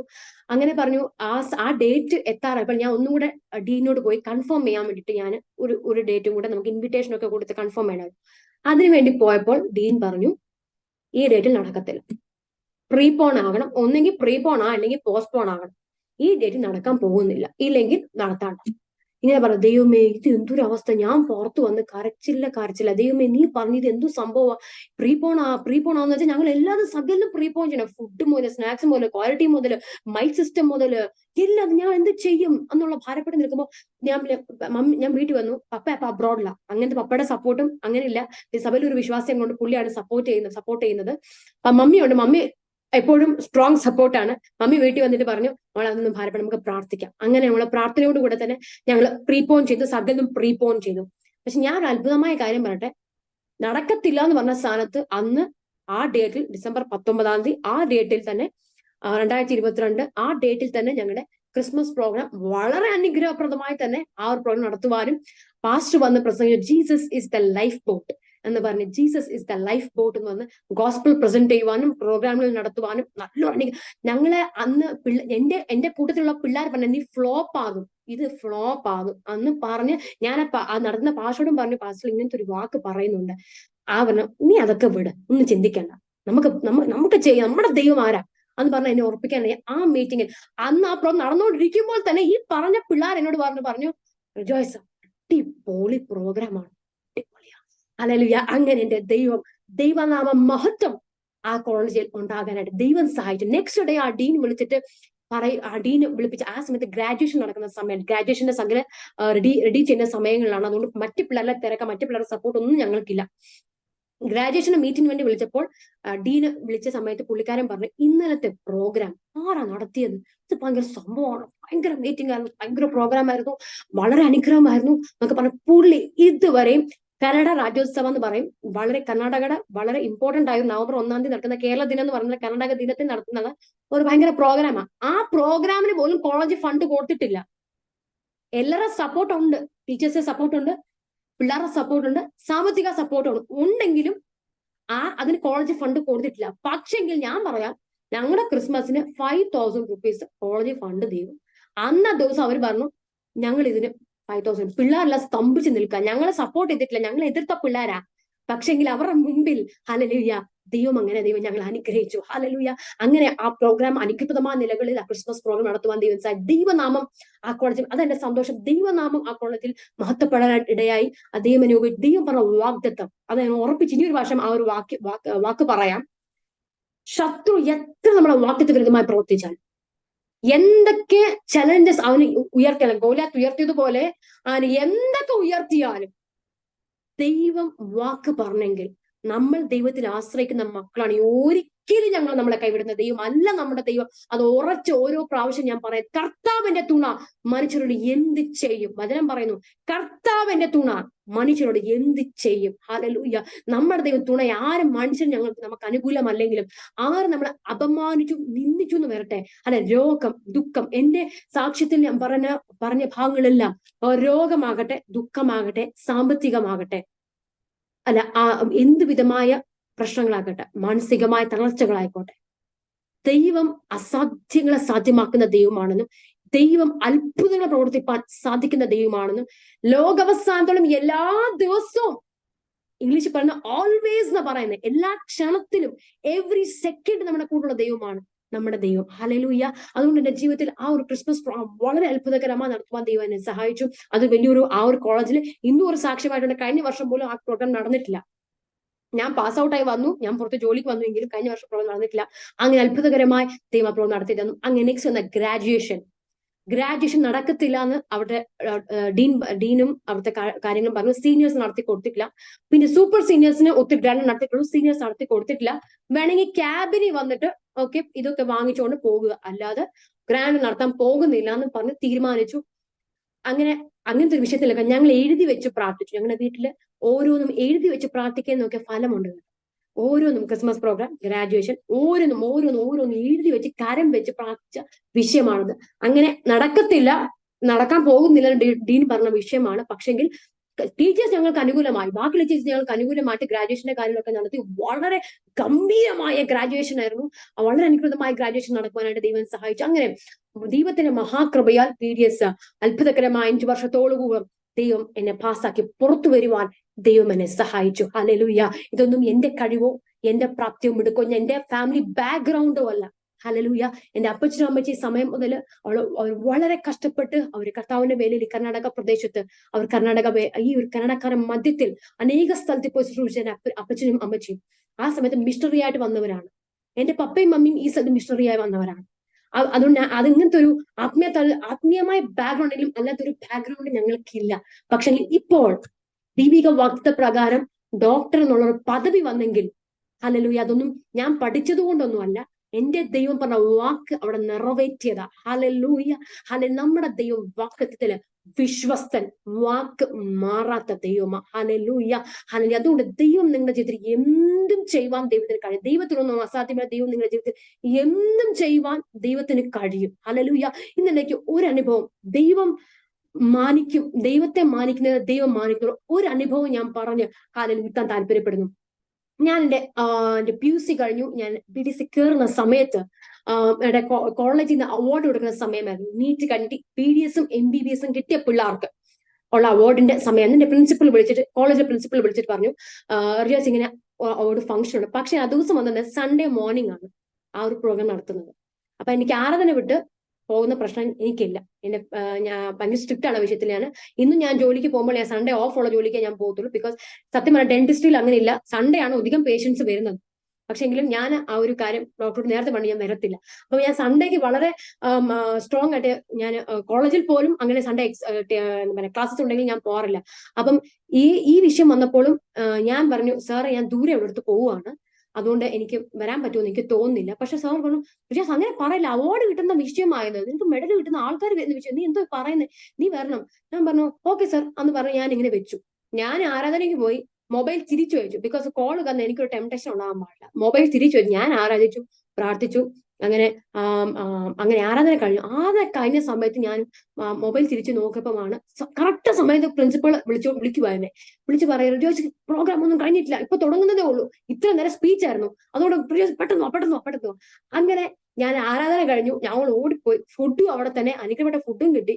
അവിടെ പോയപ്പോൾ നേരെ ഞാൻ കയറുന്നത്, ഇനി രണ്ടുപേരും കൂടെ ഉണ്ട് സ്റ്റേജിൽ, അതുപോലെ ലെവലിൽ ഞാൻ കയറി. അപ്പോഴാണ് തുടങ്ങുന്നത്. സത്യം പറഞ്ഞാൽ MBBS ആണ് തുടങ്ങിയത്. എനിക്കൊരു ഐഡിയ ഇല്ല, BDSന് കൊടുക്കുന്നു അങ്ങനത്തെ എനിക്കൊരു ഐഡിയ എനിക്കില്ല. അവാർഡ് കൊടുക്കുന്നുണ്ട്, വരാനേ എന്നോട് പറഞ്ഞിട്ടുണ്ട്. അപ്പം ഞാൻ എന്റെ മനസ്സിൽ എനിക്ക് BDSനാണ് സീറ്റ് കിട്ടിയത്, MBBSനാണ് കൊടുക്കുന്നത്. അപ്പൊ എനിക്കിതിനെ പറ്റി ഐഡിയ ഇല്ല, എനിക്ക് എവിടെ നിൽക്കണമെന്നും എനിക്ക് അറിയത്തില്ല. ഞാൻ എന്റെ ഫ്രണ്ട്സിനോട് ചോദിച്ചു, എന്റെ ഒരു ബെസ്റ്റ് ഫ്രണ്ട് ഉണ്ട്, അവളോട് ചോദിച്ചു എവിടെയാ നിൽക്കണ്ടേ. അപ്പൊ അവള് പറഞ്ഞു, അവള് അതിന് ഉഴപ്പി വിട്ടു. നമ്മുടെ ഫ്രണ്ട്സ് നമ്മളെ സഹോദരന്മാർ, നമ്മുടെ ഫ്രണ്ട്സ് അവിടെ മാറ്റി നിർത്തിയാലും ഉണ്ടല്ലോ, അവരെ ആൾക്ക് കിട്ടിയില്ലെങ്കിലും കുഴപ്പമില്ലെന്ന് പറഞ്ഞാലും ഉണ്ടല്ലോ, നമ്മുടെ ദൈവം മാനിക്കണം എന്ന് വിചാരിച്ച ദൈവം മാനിച്ചിരിക്കും. അവളുടെ പുറകാലെ തന്നെ ഞാൻ നിന്നു. പക്ഷേ ഞാൻ പറയട്ടെ, MBBSന്റെ കൂട്ടത്തിൽ തന്നെ എനിക്കറിയത്തില്ല. എന്നോട് ചോദിച്ചു കോളേജിന്റെ പേരെന്താ, ഞാൻ പറഞ്ഞു ഇന്ന കോളേജാ. എന്നാ പിന്നെ ഓക്സ്ഫോർഡ് മെഡിക്കൽ കോളേജ് അങ്ങനെയാണ് സീറ്റ് കിട്ടിയത്. ഞാൻ ഇങ്ങനെ കയറിപ്പോയി. അപ്പോഴാണ് ഞാൻ ഷോക്ക് ആകുന്നത്.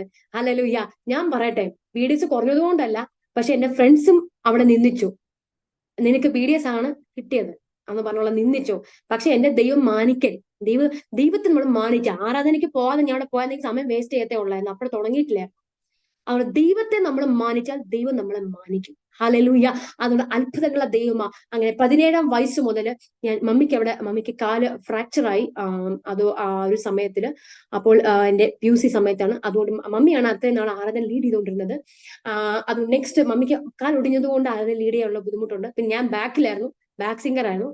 അങ്ങനെ ഞാൻ ആ വർഷിപ്പ് ലീഡർ പൊസിഷനിലോട്ട് വരുവാൻ തക്കോണം എല്ലാവരും പുഷ് ചെയ്തു. അങ്ങനെ ഞാനും അവിടെ കയറുവാൻ തക്കോണം ദൈവം എന്നെ സഹായിച്ചു. അങ്ങനെ ഇപ്പോഴും വർഷിപ്പ് ലീഡറായി തന്നെ ഞങ്ങളുടെ ചർച്ചിൽ നിന്ന് ദൈവനാമത്തെ ഓരോ ദിവസവും മഹത്വപ്പെടുത്തുവാൻ തക്കോണം ദൈവം എന്നെ സഹായിക്കുന്നു.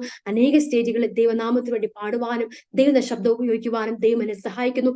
സംസാരിക്കത്തില്ലെന്ന് വിധി എഴുതിയ പിശാച, നിന്നെ സ്പെഷ്യൽ സ്കൂളിൽ വിടും, നീ സംസാരിക്കത്തില്ലെന്ന് വിധി എഴുതിയ പിശാച. പക്ഷെ എന്റെ ദൈവം, ഹല്ലേലൂയ, പിശാച് പറഞ്ഞ ഓരോ ചലഞ്ചസും വെട്ടിയിട്ട് ഹല്ലേലൂയ ദൈവം ഡോക്ടറാക്കി.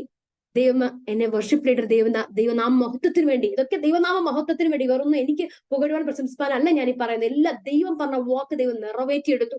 അങ്ങനെ ദൈവനാമ മഹത്വത്തിന് വേണ്ടി ഇന്നും ഞാൻ പാടുന്നു. ഹല്ലേലൂയ. ദൈവസ്ഥാനത്തിന് അടുക്കുകയാണെങ്കിൽ നിശ്ചയമായിട്ടും എന്റെ അടുത്ത് വരുന്നവരെ ഞാൻ അവർ അടുക്കൽ വരുമെന്നാണ് ദൈവം പറയുന്നത്. അതുകൊണ്ട് നമ്മൾ ദൈവസ്ഥാനത്തിൽ വിശ്വസ്തരായി പ്രാർത്ഥനയിലും ഉപവാസത്തിലും ദൈവത്തിൽ മാത്രം ആശ്രയിച്ചു പോകുന്നവരാണെങ്കിൽ നിശ്ചയമായിട്ട് പ്രതിസന്ധികളും വിഷയങ്ങളും വരുമ്പോൾ ഒരിക്കലും നമ്മളെ കൈവിടാതെ നമ്മളെ പിന്നെ പിടിച്ചു നിർത്തുന്ന ദൈവമാണ്. നാം പിടിച്ചു നിർത്താൻ മാത്രമല്ല, എത്തിക്കേണ്ട സ്ഥലത്ത് നമ്മൾ എത്തിക്കുകയും ചെയ്യും. അതുകൊണ്ട് ഹല്ലേലൂയ, നമ്മുടെ ദൈവത്തിൽ ഒരു അവിശ്വാസവും വേണ്ട. കേൾക്കുന്ന പ്രേക്ഷകരിൽ ആർക്കെങ്കിലും ഇപ്പോൾ ഡൗട്ടായിട്ട് നിൽക്കുകയാണെങ്കിൽ ഒരു ഡൗട്ടും വേണ്ട, ഒരു ടെൻഷനും വേണ്ട. നമ്മുടെ ദൈവം അസാധ്യങ്ങളെ സാധ്യമാക്കുന്ന ദൈവമാ, ഇല്ലാത്തതിനെ ഉള്ളതുപോലെ വിളിച്ചു വരുത്തുന്ന ദൈവമാ. ഹല്ലേലൂയ. നമ്മളെ കരുതുന്ന ദൈവമാ, ശത്രു പ്രവർത്തന തകർത്തു കളയാൻ തക്ക സമയത്ത് പ്രവർത്തിക്കുന്ന ദൈവമാണ് നമ്മുടെ ദൈവം. നമ്മുടെ തുണയായ ദൈവമാണ് നമ്മുടെ ദൈവം. ഹല്ലേലൂയ. അതുകൊണ്ട് ദൈവത്തിന് എന്തും നിങ്ങൾക്ക് വേണ്ടി ചെയ്യാൻ കഴിയും. പ്രേക്ഷകർ ഒരു ചോദ്യം ചോദിച്ച് ഞാൻ നിർത്തുക. ദൈവത്തിന് നിങ്ങൾക്ക് വേണ്ടി എന്തും ചെയ്യാൻ കഴിയും, എന്തും, നിങ്ങൾ ആഗ്രഹിക്കുന്ന എന്തും.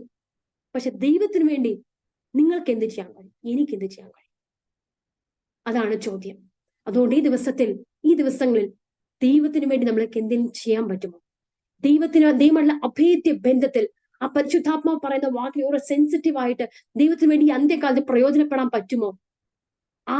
അതാണ് നമ്മൾ നോക്കേണ്ടത്.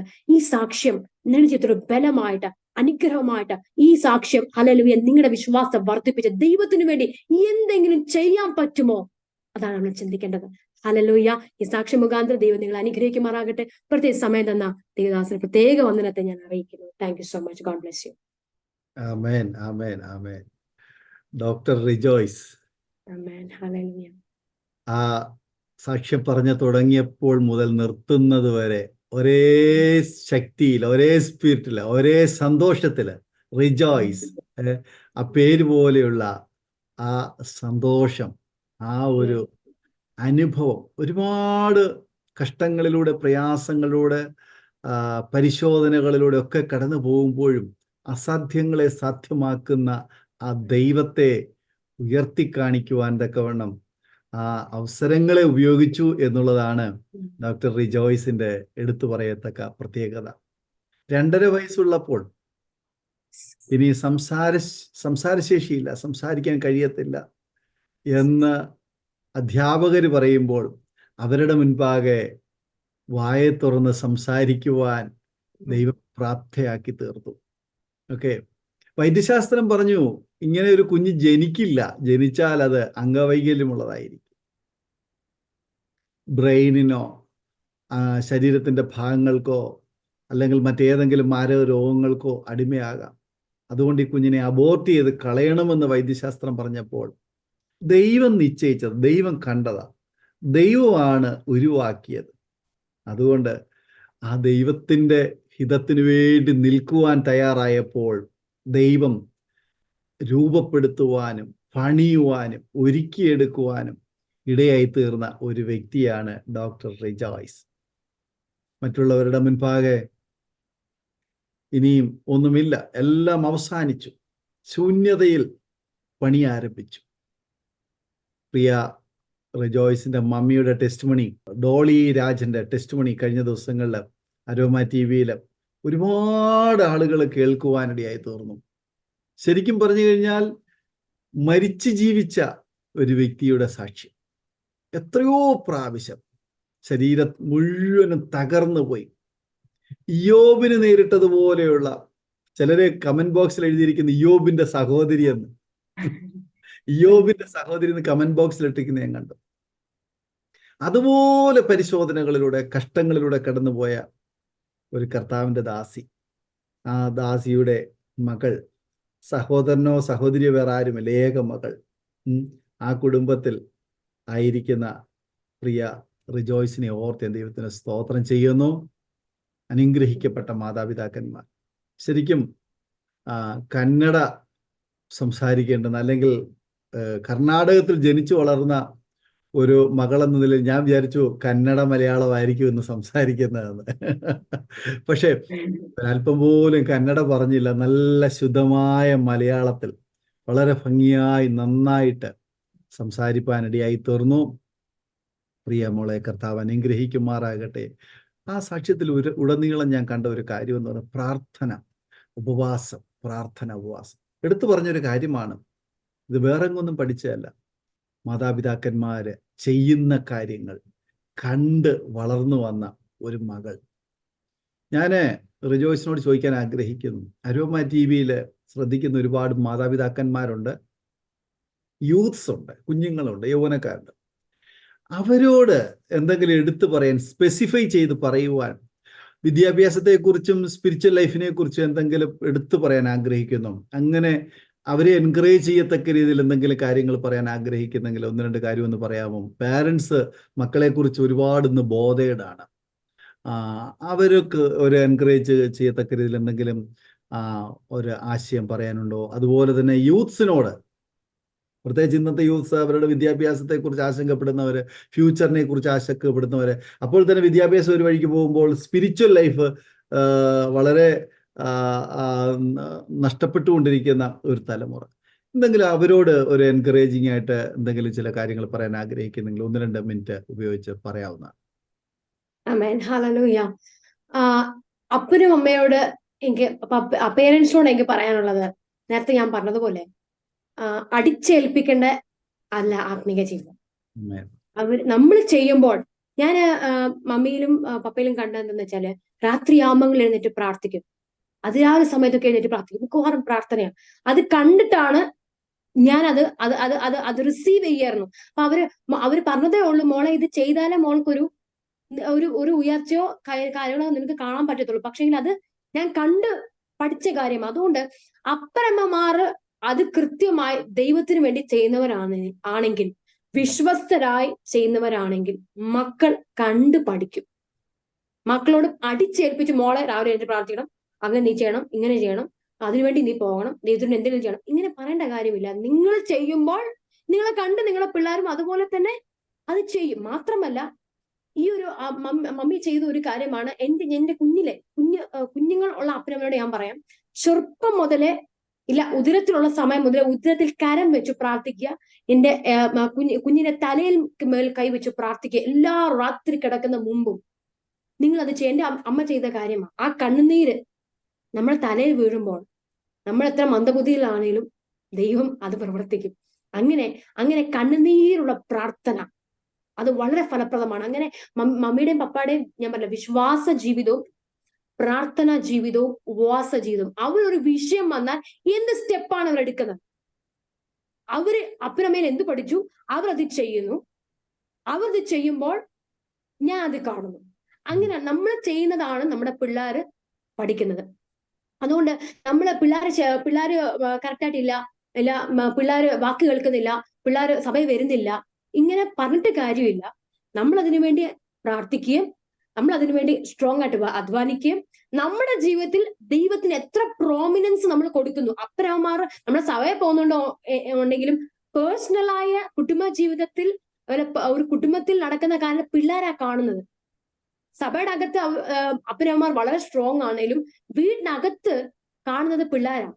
അതുകൊണ്ട് നമ്മുടെ അപ്പനമ്മമാരുടെ ജീവിതം, ദൈവമായിട്ടുള്ള ബന്ധം, ദൈവത്തിൽ വിഷയം എടുക്കുന്ന ഒരു വിഷയം, എടുക്കുന്ന ഒരു തീരുമാനങ്ങൾ എങ്ങനെ ആയിരിക്കുമോ, ദൈവത്തിലുള്ള സമീപനം, ദൈവത്തെ എങ്ങനെ അപ്പനമ്മമാർ മാനിക്കുമോ, ദൈവദാസന്മാരെ എങ്ങനെ മാനിക്കുമോ, അങ്ങനെയായിരിക്കും പിള്ളേരും അതുപോലെ തന്നെയാണ് പിള്ളേരും അത് റിസീവ് ചെയ്യുന്നതും. ഒരു ദേവദാസം വന്നാൽ എങ്ങനെ അവരെ അക്സെപ്റ്റ് ചെയ്യണം, ഇല്ല എങ്ങനെ നമ്മൾ പ്രാർത്ഥിക്കണം, ഒരു വിഷയം വന്ന് നമ്മൾ എങ്ങനെ നേരിടണം, ഇതൊക്കെ നമ്മൾ പിള്ളേരെ കണ്ടുപഠിക്കേണ്ട കാര്യങ്ങളാണ്. വീട്ടിൽ വന്നിട്ട് നമ്മൾ ഓരോരുത്തരുടെ പ്രയാസങ്ങളും വിഷയങ്ങളും കുറ്റങ്ങളും കാര്യങ്ങളൊക്കെ നമ്മൾ പറയുമ്പോൾ പിള്ളേരത് കേൾക്കുക. പക്ഷെ അവരുടെ അകത്ത് എന്തോ തീയ, അപ്പൊ നമ്മൾ പറഞ്ഞ തീയ. പക്ഷെ പിള്ളേരെന്തുവാ നെഗറ്റീവാ കേൾക്കുന്നത്. കാണുന്നത് നെഗറ്റീവ്, കേൾക്കുന്നത് നെഗറ്റീവ്. ഈ ഒരു പെന്തക്കോസ് ഗോളത്തിൽ ഇപ്പോൾ നടക്കുന്ന കാര്യങ്ങളൊക്കെയാണ്. പക്ഷെ അതുകൊണ്ടാണ് പിള്ളേർ പിള്ളേരുടെ കുറ്റമല്ല, പിള്ളേർ അങ്ങനെ കണ്ട് നെഗറ്റീവായി പോവാ. അതിനകത്ത് മേജറായ ഒരു വിഷയം അപ്പനവന്മാരത്തല്ലേ ഉണ്ടെന്നാണ് എനിക്ക് പറയാൻ സാധിക്കുന്നത്. പിള്ളേര് ഈ കാലത്തിലെ പിള്ളേര് ഭയങ്കര നിഷ്കളങ്കര, നല്ല പിള്ളേരാ. ഒരു എന്താ പറയുന്നത്, ഒരു നെഗറ്റീവോ ഇല്ലെങ്കിൽ നെഗറ്റീവായ കാര്യങ്ങളോ ഇല്ലെങ്കിൽ ഒരു വിരോധമായ ചിന്തയോ ഒന്നുമില്ലാത്തൊരു പിള്ളേരാ. പക്ഷെങ്കിൽ ഈ അപ്പനമ്മമാരുടെ എല്ലാ വിഷയങ്ങളിലും അവർ ദൈവത്തോട് എങ്ങനെയാണ്, വീട്ടിലും നാട്ടിലും അവർ എങ്ങനെയാണ് അതുപോലെ കാണും പിള്ളേരും. അവർ എങ്ങനെ ദൈവത്തോട് സ്ട്രിക്റ്റ് ആയും അതുപോലെ കാണും പിള്ളേരും. അപ്പനമ്മയുടെ കാര്യത്തിൽ ഞാൻ അങ്ങനെ പറയാൻ താല്പര്യപ്പെടുന്നു. പിള്ളേരോട് ഞാൻ പറയാൻ താല്പര്യപ്പെടുന്നത്, യവനക്കാരോട് പറയാൻ താല്പര്യപ്പെടുന്ന കാര്യം ഇതാണ്. ഞാൻ നേരത്തെ പറഞ്ഞ പോലെ ദൈവത്തിന് നിങ്ങൾക്ക് വേണ്ടി എന്തും നിങ്ങളെ ഡോക്ടർ ആക്കണം, നിങ്ങൾ UK പോകണം, അമേരിക്ക പോകണോ, കാനഡയിൽ പോകണം, എന്താ നിങ്ങൾക്ക് വേണ്ടേ, അതൊക്കെ ദൈവത്തിന് സാധിക്കും. നിങ്ങൾ പ്രാർത്ഥനയോടുകൂടെ ദൈവഹിതത്തിൽ സമർപ്പിച്ചു കൊടുത്ത് ദൈവത്തിന്, ഞാൻ പറഞ്ഞ പോലെ എനിക്ക് MBBS തരാൻ കഴിയാത്തത് കൊണ്ടൊന്നുമല്ല എനിക്ക് MBBS തരാതിരുന്നത്. എന്റെ മേലെ ദൈവഹിതം അതല്ലാത്തത് കൊണ്ട് തന്നെ ദൈവം എനിക്ക് തന്നില്ല. അതുകൊണ്ട് ദൈവം അത് വേണം ഇത് വേണം നമ്മൾ പിടിച്ചു വെക്കരുത്. ദൈവഹിതത്തിന്റെ ഫ്ലോയിൽ എങ്ങനെയാണോ അതനുസരിച്ച് പരിശുദ്ധാത്മാവ് എങ്ങനെ പറയുന്നു അതാണ് ദൈവത്തിന്റെ ഗൈഡൻസ് അനുസരിച്ച് നമ്മൾ മുന്നോട്ട് പോയാൽ ദൈവം ദൈവം ഒരു പ്ലാൻ ഇല്ല. ദൈവം ഒരു മനുഷ്യനെയും കഷ്ടപ്പെടുത്തത്തില്ല, ഒരു മനുഷ്യനെയും ഉപദ്രവിക്കത്തില്ല, ഒരു മനുഷ്യനെ കഷ്ടത്തിൽ ഒരിക്കലും ദൈവം ചെയ്യത്തില്ല. അതുകൊണ്ട് പിള്ളേരോട് ഞാൻ പറയാം, സകല വിഷയവും ദൈവത്തിൽ ഏൽപ്പിക്കാൻ ഡെയിലി പ്രാർത്ഥനയോടുകൂടെ തന്നെ ഡെയിലി നിങ്ങളുടെ ദൈവമായിട്ടുള്ള ബന്ധം നിങ്ങൾക്ക് വേണം. ആഴമേറിയ ബന്ധം വേണം. ദൈവമായിട്ടുള്ള ആഴമേറിയ ബന്ധം ഉണ്ടെങ്കിലുണ്ടല്ലോ നമ്മൾ ലോകപ്രകാരം ഒന്നും നമ്മൾ ചിന്തിക്കാനോ ലോകത്തിൽ ആഗ്രഹിക്കാനോ നമ്മൾ ചിന്തിക്കത്തില്ല. ഞാൻ ഒരു അനുഭവം പറയാം, ഞാൻ ആക്ച്വലി ഇതിനകത്ത് ആഡ് ചെയ്തില്ല. ഒരു അനുഭവം ഞാൻ പറയാം. കഴിഞ്ഞ വർഷം പപ്പയും മമ്മയും രണ്ടുപേരും അബ്രോഡിൽ പോയി. ഞാൻ ഇവിടെ ഒറ്റയ്ക്കേ ഉള്ളൂ. ആദ്യത്തെ പ്രാവശ്യം അവർ പോയി. ഞാൻ 2 വിശ്വാസികളുടെ വീട്ടിലാണ് ഞാൻ നിന്നത്. അപ്പോൾ നല്ല അനുഗ്രഹപ്രദമായി തന്നെ പോയി. രണ്ടാമത്തെ പ്രാവശ്യം അവർ പോകുമ്പം എന്റെ മനസ്സിൽ എന്റെ വിഷയം എന്ന് വെച്ചാൽ ഞാൻ ജോലിക്ക് പോകണം, ചർച്ച് മാനേജ് ചെയ്യണം. അപ്പം ഞാനല്ല ആരാ നടത്തുന്നത്, ദേവദാസന്മാര് വരും, എങ്കിലും നമ്മളാണ് വർഷിപ്പ് ലീഡർ. നമ്മളെല്ലാം കാര്യങ്ങൾ നോക്കിയും ആൾക്കാർ, ബിക്കോസ് കന്നഡ മിനിസ്റ്റർ ആയതുകൊണ്ട് തന്നെ അവരുടെ വിഷയങ്ങൾ അവരുടെ വീടുകളിൽ പോയി സന്ദർശിക്കുകയും, വരുന്ന ദേവദാസന്മാർ അത് ചെയ്തില്ല, സൺഡേ ആയിരുന്നു നടത്തിയിട്ട് പോത്തേ ഉള്ളൂ. നമ്മള് സഹോദരന്മാരുടെ കൂട്ടത്തിൽ നമ്മളും പോകണം, പോയി അങ്ങനെ സന്ദർശിക്കണം, വീട് കാര്യങ്ങൾ സഭകാര്യങ്ങൾ നോക്കണം, ജോലി കാര്യങ്ങൾ നോക്കണം, വീട്ടിലെ കാര്യങ്ങൾ നോക്കണം, എന്റെ പേഴ്സണലായ കാര്യങ്ങൾ നോക്കണം. അങ്ങനെയൊക്കെ എല്ലാം ഹാൻഡിൽ ചെയ്യാന്ന് പറഞ്ഞാല് അതൊക്കെ വെച്ച് ബുദ്ധിമുട്ടുള്ള കാര്യമാണ്. അതുകൊണ്ട് ഞാൻ ഫസ്റ്റ് ടൈം അവർ അബ്രോഡിൽ പോയപ്പോൾ അവർ വരുമ്പോൾ ഞാൻ പറഞ്ഞു, എനിക്കിത് ബുദ്ധിമുട്ടാണ്, നിങ്ങൾ നെക്സ്റ്റ് ടൈം അവർക്ക് വഴി ഞാൻ പറഞ്ഞു അവരോട്, നെക്സ്റ്റ് ടൈം നിങ്ങൾക്കൊരു വഴി തുറക്കുവാന്നേല് ഒന്നെങ്കിൽ എന്നെ കൊണ്ടുപോകണം, ഇല്ലെങ്കിൽ എന്തൊരു വഴി ഉണ്ടാക്കണം എന്ന് പറഞ്ഞു. അപ്പോൾ എന്റെ മനസ്സിൽ ഞാൻ നേരത്തെ പറഞ്ഞ പോലെ ഞാൻ വളരെ ലോൺലി ആണ് എന്റെ ജീവിതം. ഞാൻ പ്രാർത്ഥിക്കുന്നുണ്ട്, എല്ലാ ജീവിതം അത്ഭുതം നടക്കുന്നുണ്ടെങ്കിലും ഡീപ്പ് റിലേഷൻഷിപ്പ്, ദൈവമായിട്ടുള്ള ഒരു തുണ എന്നുള്ള റിലേഷൻഷിപ്പ്, ദൈവമായിട്ടുള്ള ആഴമേറിയ ഫ്രണ്ട്ഷിപ്പിൽ ഞാനില്ലായിരുന്നു. പ്രാർത്ഥനയുണ്ട്, പ്രാർത്ഥിക്കും, ഒരിക്കലും നമ്മൾ ദൈവം എന്റെ കൂടെ ഉണ്ട് ഒക്കെ ശരിയാണെങ്കിലും ഉണ്ടല്ലോ, ആ ഒരു ഡീപ്പർ റിലേഷൻഷിപ്പിൽ ആകാൻ കഴിഞ്ഞ വർഷം എന്റെ ജീവിതത്തിൽ വലിയൊരു ദൈവപ്രവൃത്തി നടക്കുവാനായിട്ട് ഇടയായി. ഞാൻ അത് യവനക്കാരുടെ ഒരു വിശ്വാസത്തിന് വേണ്ടി ഞാൻ പറയാം. ആ ഒരു വിഷയം വന്നപ്പോൾ പക്ഷേ രണ്ടുപേർക്കും വടി തുറന്നു, രണ്ടുപേരും പോവുകയും ചെയ്തു. സാധാരണ എന്റെ പ്രാർത്ഥന റിക്വസ്റ്റ് എല്ലാം ദൈവം കേൾക്കും. പക്ഷേ ഈ ഒരു പ്രയർ റിക്വസ്റ്റ് കേട്ടില്ല. ഞാൻ ഇപ്പോൾ ഞങ്ങൾ വീട് മാറി ഇപ്പോൾ ഉള്ള വീട് അത്യാവശ്യം നല്ല സേഫ്റ്റി ഉള്ള വീടാണ്. അപ്പൊ ഞാൻ പറഞ്ഞു ഞാൻ ഇവിടെ തന്നെ താമസിച്ചോളാം, കുഴപ്പമില്ല. ഞാൻ ജോലിക്ക് പോകാൻ വരും, വൈകുന്നേരം ഒരു ആന്റി വന്ന് ഞങ്ങളുടെ കൂടെ പിള്ളേരുമായിട്ട് വന്ന് കിടക്കും, ഞങ്ങൾ മാനേജ് ചെയ്തോളാം എന്ന് പറഞ്ഞു. പക്ഷെ എന്റെ മനസ്സിന് ഒരു ഭാരമുണ്ട്, ദൈവമേ ഞാൻ എങ്ങനെ ഇതൊക്കെ മാനേജ് ചെയ്യും? തന്നെ ഉണ്ടാക്കണം, തന്നെ കാര്യങ്ങളൊക്കെ, സഭയുടെ കാര്യം നോക്കണം, ജോലിയുടെ കാര്യങ്ങൾ നോക്കണം, ഇവിടുത്തെ കാര്യങ്ങൾ നോക്കണം, എങ്ങനെ ചെയ്യും? പക്ഷെ ഇവർ പോകുന്ന ആ സമയങ്ങൾ മുതല് ഞാൻ അതിരാവിലെ പ്രാർത്ഥന, പരിശുദ്ധാത്മാവ് എന്നോട് പറഞ്ഞു, രണ്ട് മൂന്ന് കാര്യങ്ങളുണ്ട് പറഞ്ഞു. അതിരാവിലെ പ്രാർത്ഥന, ഏർലി മോർണിംഗ് അവേഴ്സിലെ പ്രയർ ഞാൻ സ്റ്റാർട്ട് ചെയ്തു. സാധാരണ ഞാൻ പ്രാർത്ഥിക്കുന്നുണ്ടെങ്കിലും അതിനേക്കാളും ഏർലിയർ ഞാൻ തുടങ്ങി. 4 മണിക്ക് എന്നിട്ട് പ്രാർത്ഥിക്കുക, 4 to 6:30, 2.5 hours. ആ സമയത്തൊക്കെ ദൈവസന്നിധാനത്തിൽ ഇരുന്ന് പ്രാർത്ഥിക്കുക. ദൈവസന്നിധി ഇനി അടുക്കാനായിട്ടുള്ള ഒരു മരുഭൂമിയില് ഹോശേയ പുസ്തകത്തിലൊക്കെ വായിക്കുന്ന പോലെ മരുഭൂമിയിൽ കൊണ്ടുപോയിട്ട് ദൈവം ഏകാന്തമായി സംസാരിച്ചെന്ന് പറഞ്ഞ പോലെയായിരുന്നു എന്റെ കാര്യം.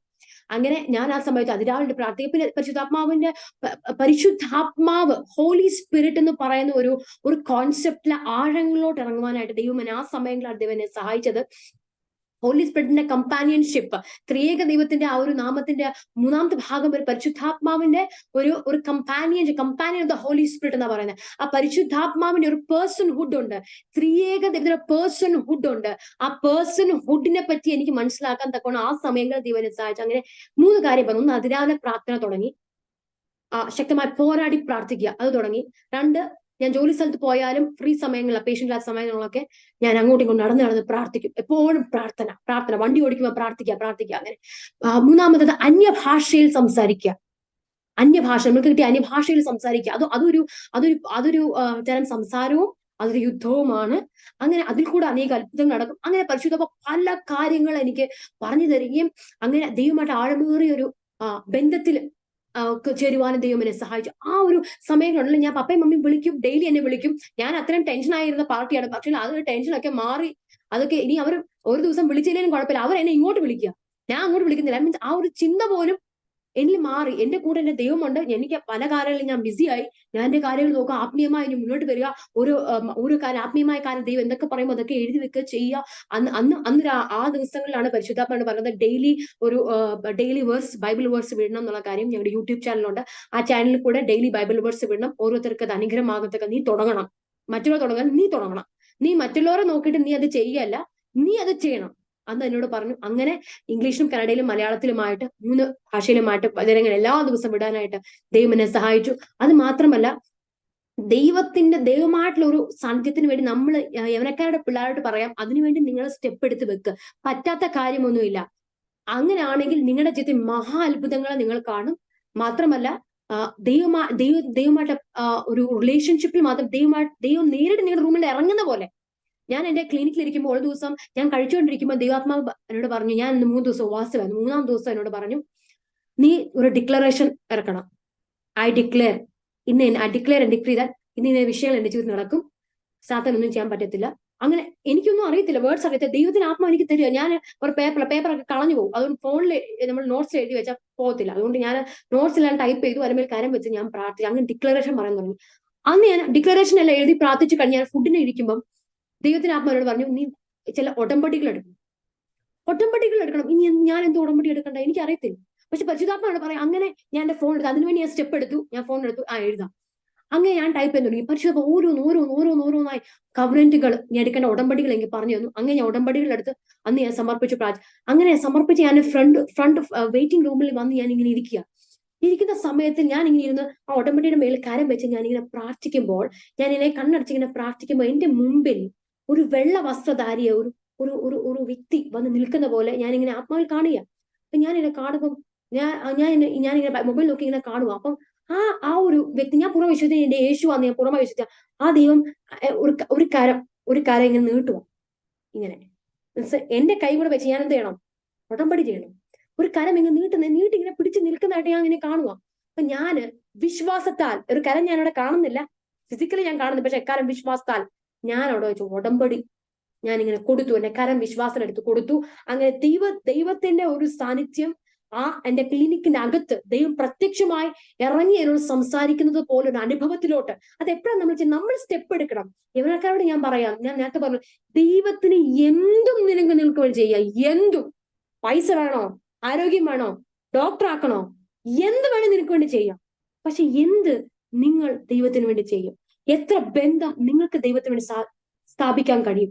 നമ്മൾ എന്തുകൊണ്ടാണ് കർത്താവ് ലോകത്തിൽ വന്നത്? നമ്മൾ ആ ബന്ധം ഒന്ന് പുനഃസ്ഥാപിക്കാൻ വേണ്ടിയിട്ടാ. നമ്മുടെ ബന്ധം സ്വർഗത്തിൽ നമ്മുടെ കൂടെ നിത്യനിത്യമായി വസിക്കണം. അതുകൊണ്ട് ആ ഒരു ബന്ധത്തിന് വേണ്ടിയിട്ടാണ് ആ ഒരു ഭാഗം കർത്താവ് നമ്മൾക്ക് വേണ്ടി വന്നത്. ആ ഒരു അതിന്റെ ദൈവം ഒരു വാഗ്ദത്തം, ഗ്രേറ്റ് പ്രോമിസ്, ലോകാവസാനം നിന്റെ കൂടെ എല്ലാ ദിവസവും എല്ലാ നാളും നിന്റെ കൂടെ ഉണ്ട്. അതുകൊണ്ട് യവനക്കാരോട് ഞാൻ പറയാം, ദൈവം നമ്മുടെ കൂടെ ഉണ്ടെങ്കിൽ പിന്നെ വേറൊന്നും ലൗകികപരമായ ചിന്ത നമ്മുടെ മനസ്സിൽ വരുന്നില്ല. ലോകത്തിലെ ഒരു ഭാഗം പിന്നെ പെട്ടെന്ന് പ്രാർത്ഥിക്കണം, നമ്മൾക്ക് ബൈബിൾ വായിക്കണം, പിന്നെ ഓരോ പ്രസംഗങ്ങൾ ഉണ്ടാക്കണം, പാട്ടുകൾ റെഡിയാക്കണം. നമ്മുടെ പേരിലുള്ള കോളിങ്ങിനെ പറ്റിയുള്ള ഡീപ്പർ ആയിട്ടുള്ള നിലകളിലാണ് നമ്മൾ മുന്നോട്ട് പോകുന്നത്. അതുകൊണ്ട് ഞാൻ യവനക്കാരുടെ ഒരു കാര്യം പറയാം, നമുക്ക് യേശു മതി. യേശു മതിയായെന്നൊരു വാക്ക് നമ്മൾ പറയുമെങ്കിൽ അത് ജീവിതത്തിലും അതേപോലെ തന്നെയാണ്.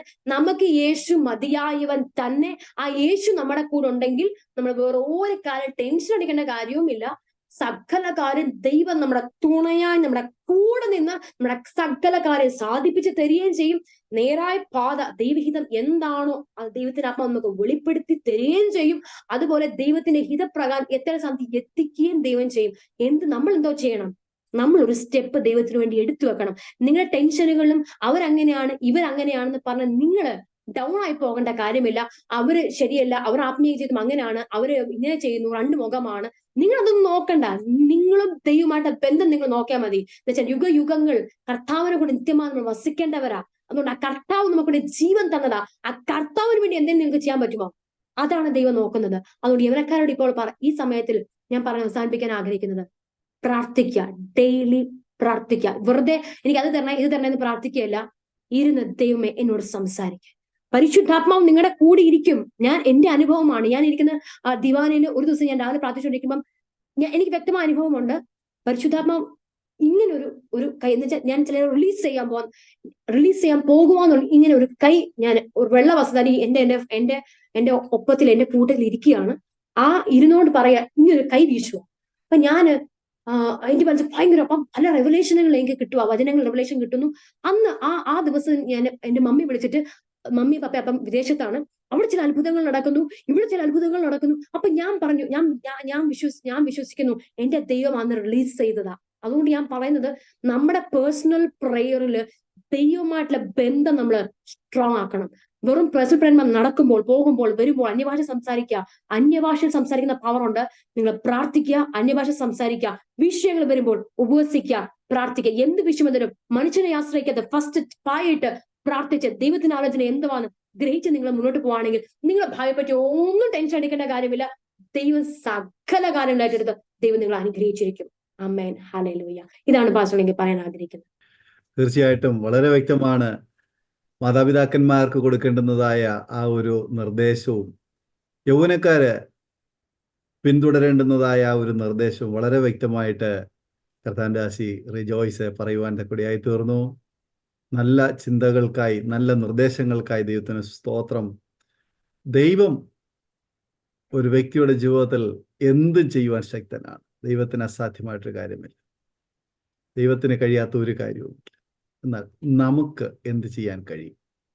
നമ്മുടെ ഓരോരുത്തരുടെയും ജീവിതത്തിൽ അതൊരു വലിയ ചോദ്യചിഹ്നമായി, ഒരു ക്വസ്റ്റ്യൻ മാർക്കായി നമ്മുടെ ജീവിതത്തിൽ എപ്പോഴും അത് നിൽക്കട്ടെ. ദൈവത്തിന് അസാധ്യമായിട്ടൊരു കാര്യമില്ല. ദൈവത്തിന് എന്തും നമ്മുടെ ജീവിതത്തിൽ ചെയ്യാൻ കഴിയും. ഏത് സമയത്തും ചെയ്യാൻ കഴിയും. ഏത് സാഹചര്യത്തിൽ നമ്മുടെ ജീവിതത്തിൽ ചെയ്യാൻ കഴിയും. നമുക്കെന്ത് ചെയ്യുവാൻ കഴിയും? ദൈവം നമ്മെ ഈ ഭൂമിയിലാക്കിയിരിക്കുന്നത് ചില ദൗത്യത്തോടു കൂടിയാണ്, ചില പ്ലാനും പദ്ധതിയോടു കൂടിയാണ്. നമുക്ക് ആ പ്ലാനും പദ്ധതിയിലും ആയിത്തീരുവാൻ, ചെയ്തെടുക്കുവാൻ കഴിഞ്ഞിട്ടുണ്ടോ? ഒന്ന് സ്വയം ശോധന ചെയ്യാം, ഒന്ന് പരിശോധിക്കാം.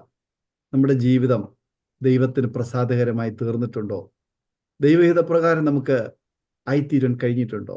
സ്വയം ശോധനയിലേക്കും പരിശോധനയിലേക്കും ഒരു തിരിഞ്ഞുനോട്ടം നമുക്ക് നടത്തുവാൻ ഈ സാക്ഷ്യം നമുക്ക് മുഖാന്തരമായി തീരട്ടെ. ഒരു നിമിഷം നമ്മുടെ കണ്ണുകളെ അടയ്ക്കാം. ദൈവത്തിൽ നമുക്ക് പ്രാർത്ഥിക്കാം. ദൈവത്തിൻ്റെ പരിശുദ്ധാത്മാവ് നമ്മോട് ഇടപെട്ടുകൊണ്ടിരിക്കുകയായിരുന്നു. ദൈവത്തിൻ്റെ വചനം നമ്മോട് ഇടപെട്ടുകൊണ്ടിരിക്കുകയായിരുന്നു.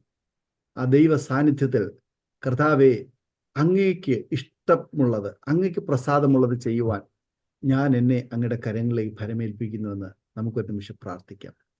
യൗവനക്കാരും യൗവനക്കാരുത്തികളും ആമേന് മാതാപിതാക്കന്മാരും എല്ലാവരും, ഈ ശബ്ദം കേൾക്കുന്ന ഓരോ പ്രിയപ്പെട്ടവരും കർത്താവിൻ്റെ ഹിതം നിവർത്തിക്കേണ്ടതിന് വേണ്ടി ഏൽപ്പിച്ചു കൊടുത്ത് പ്രാർത്ഥിക്കാം.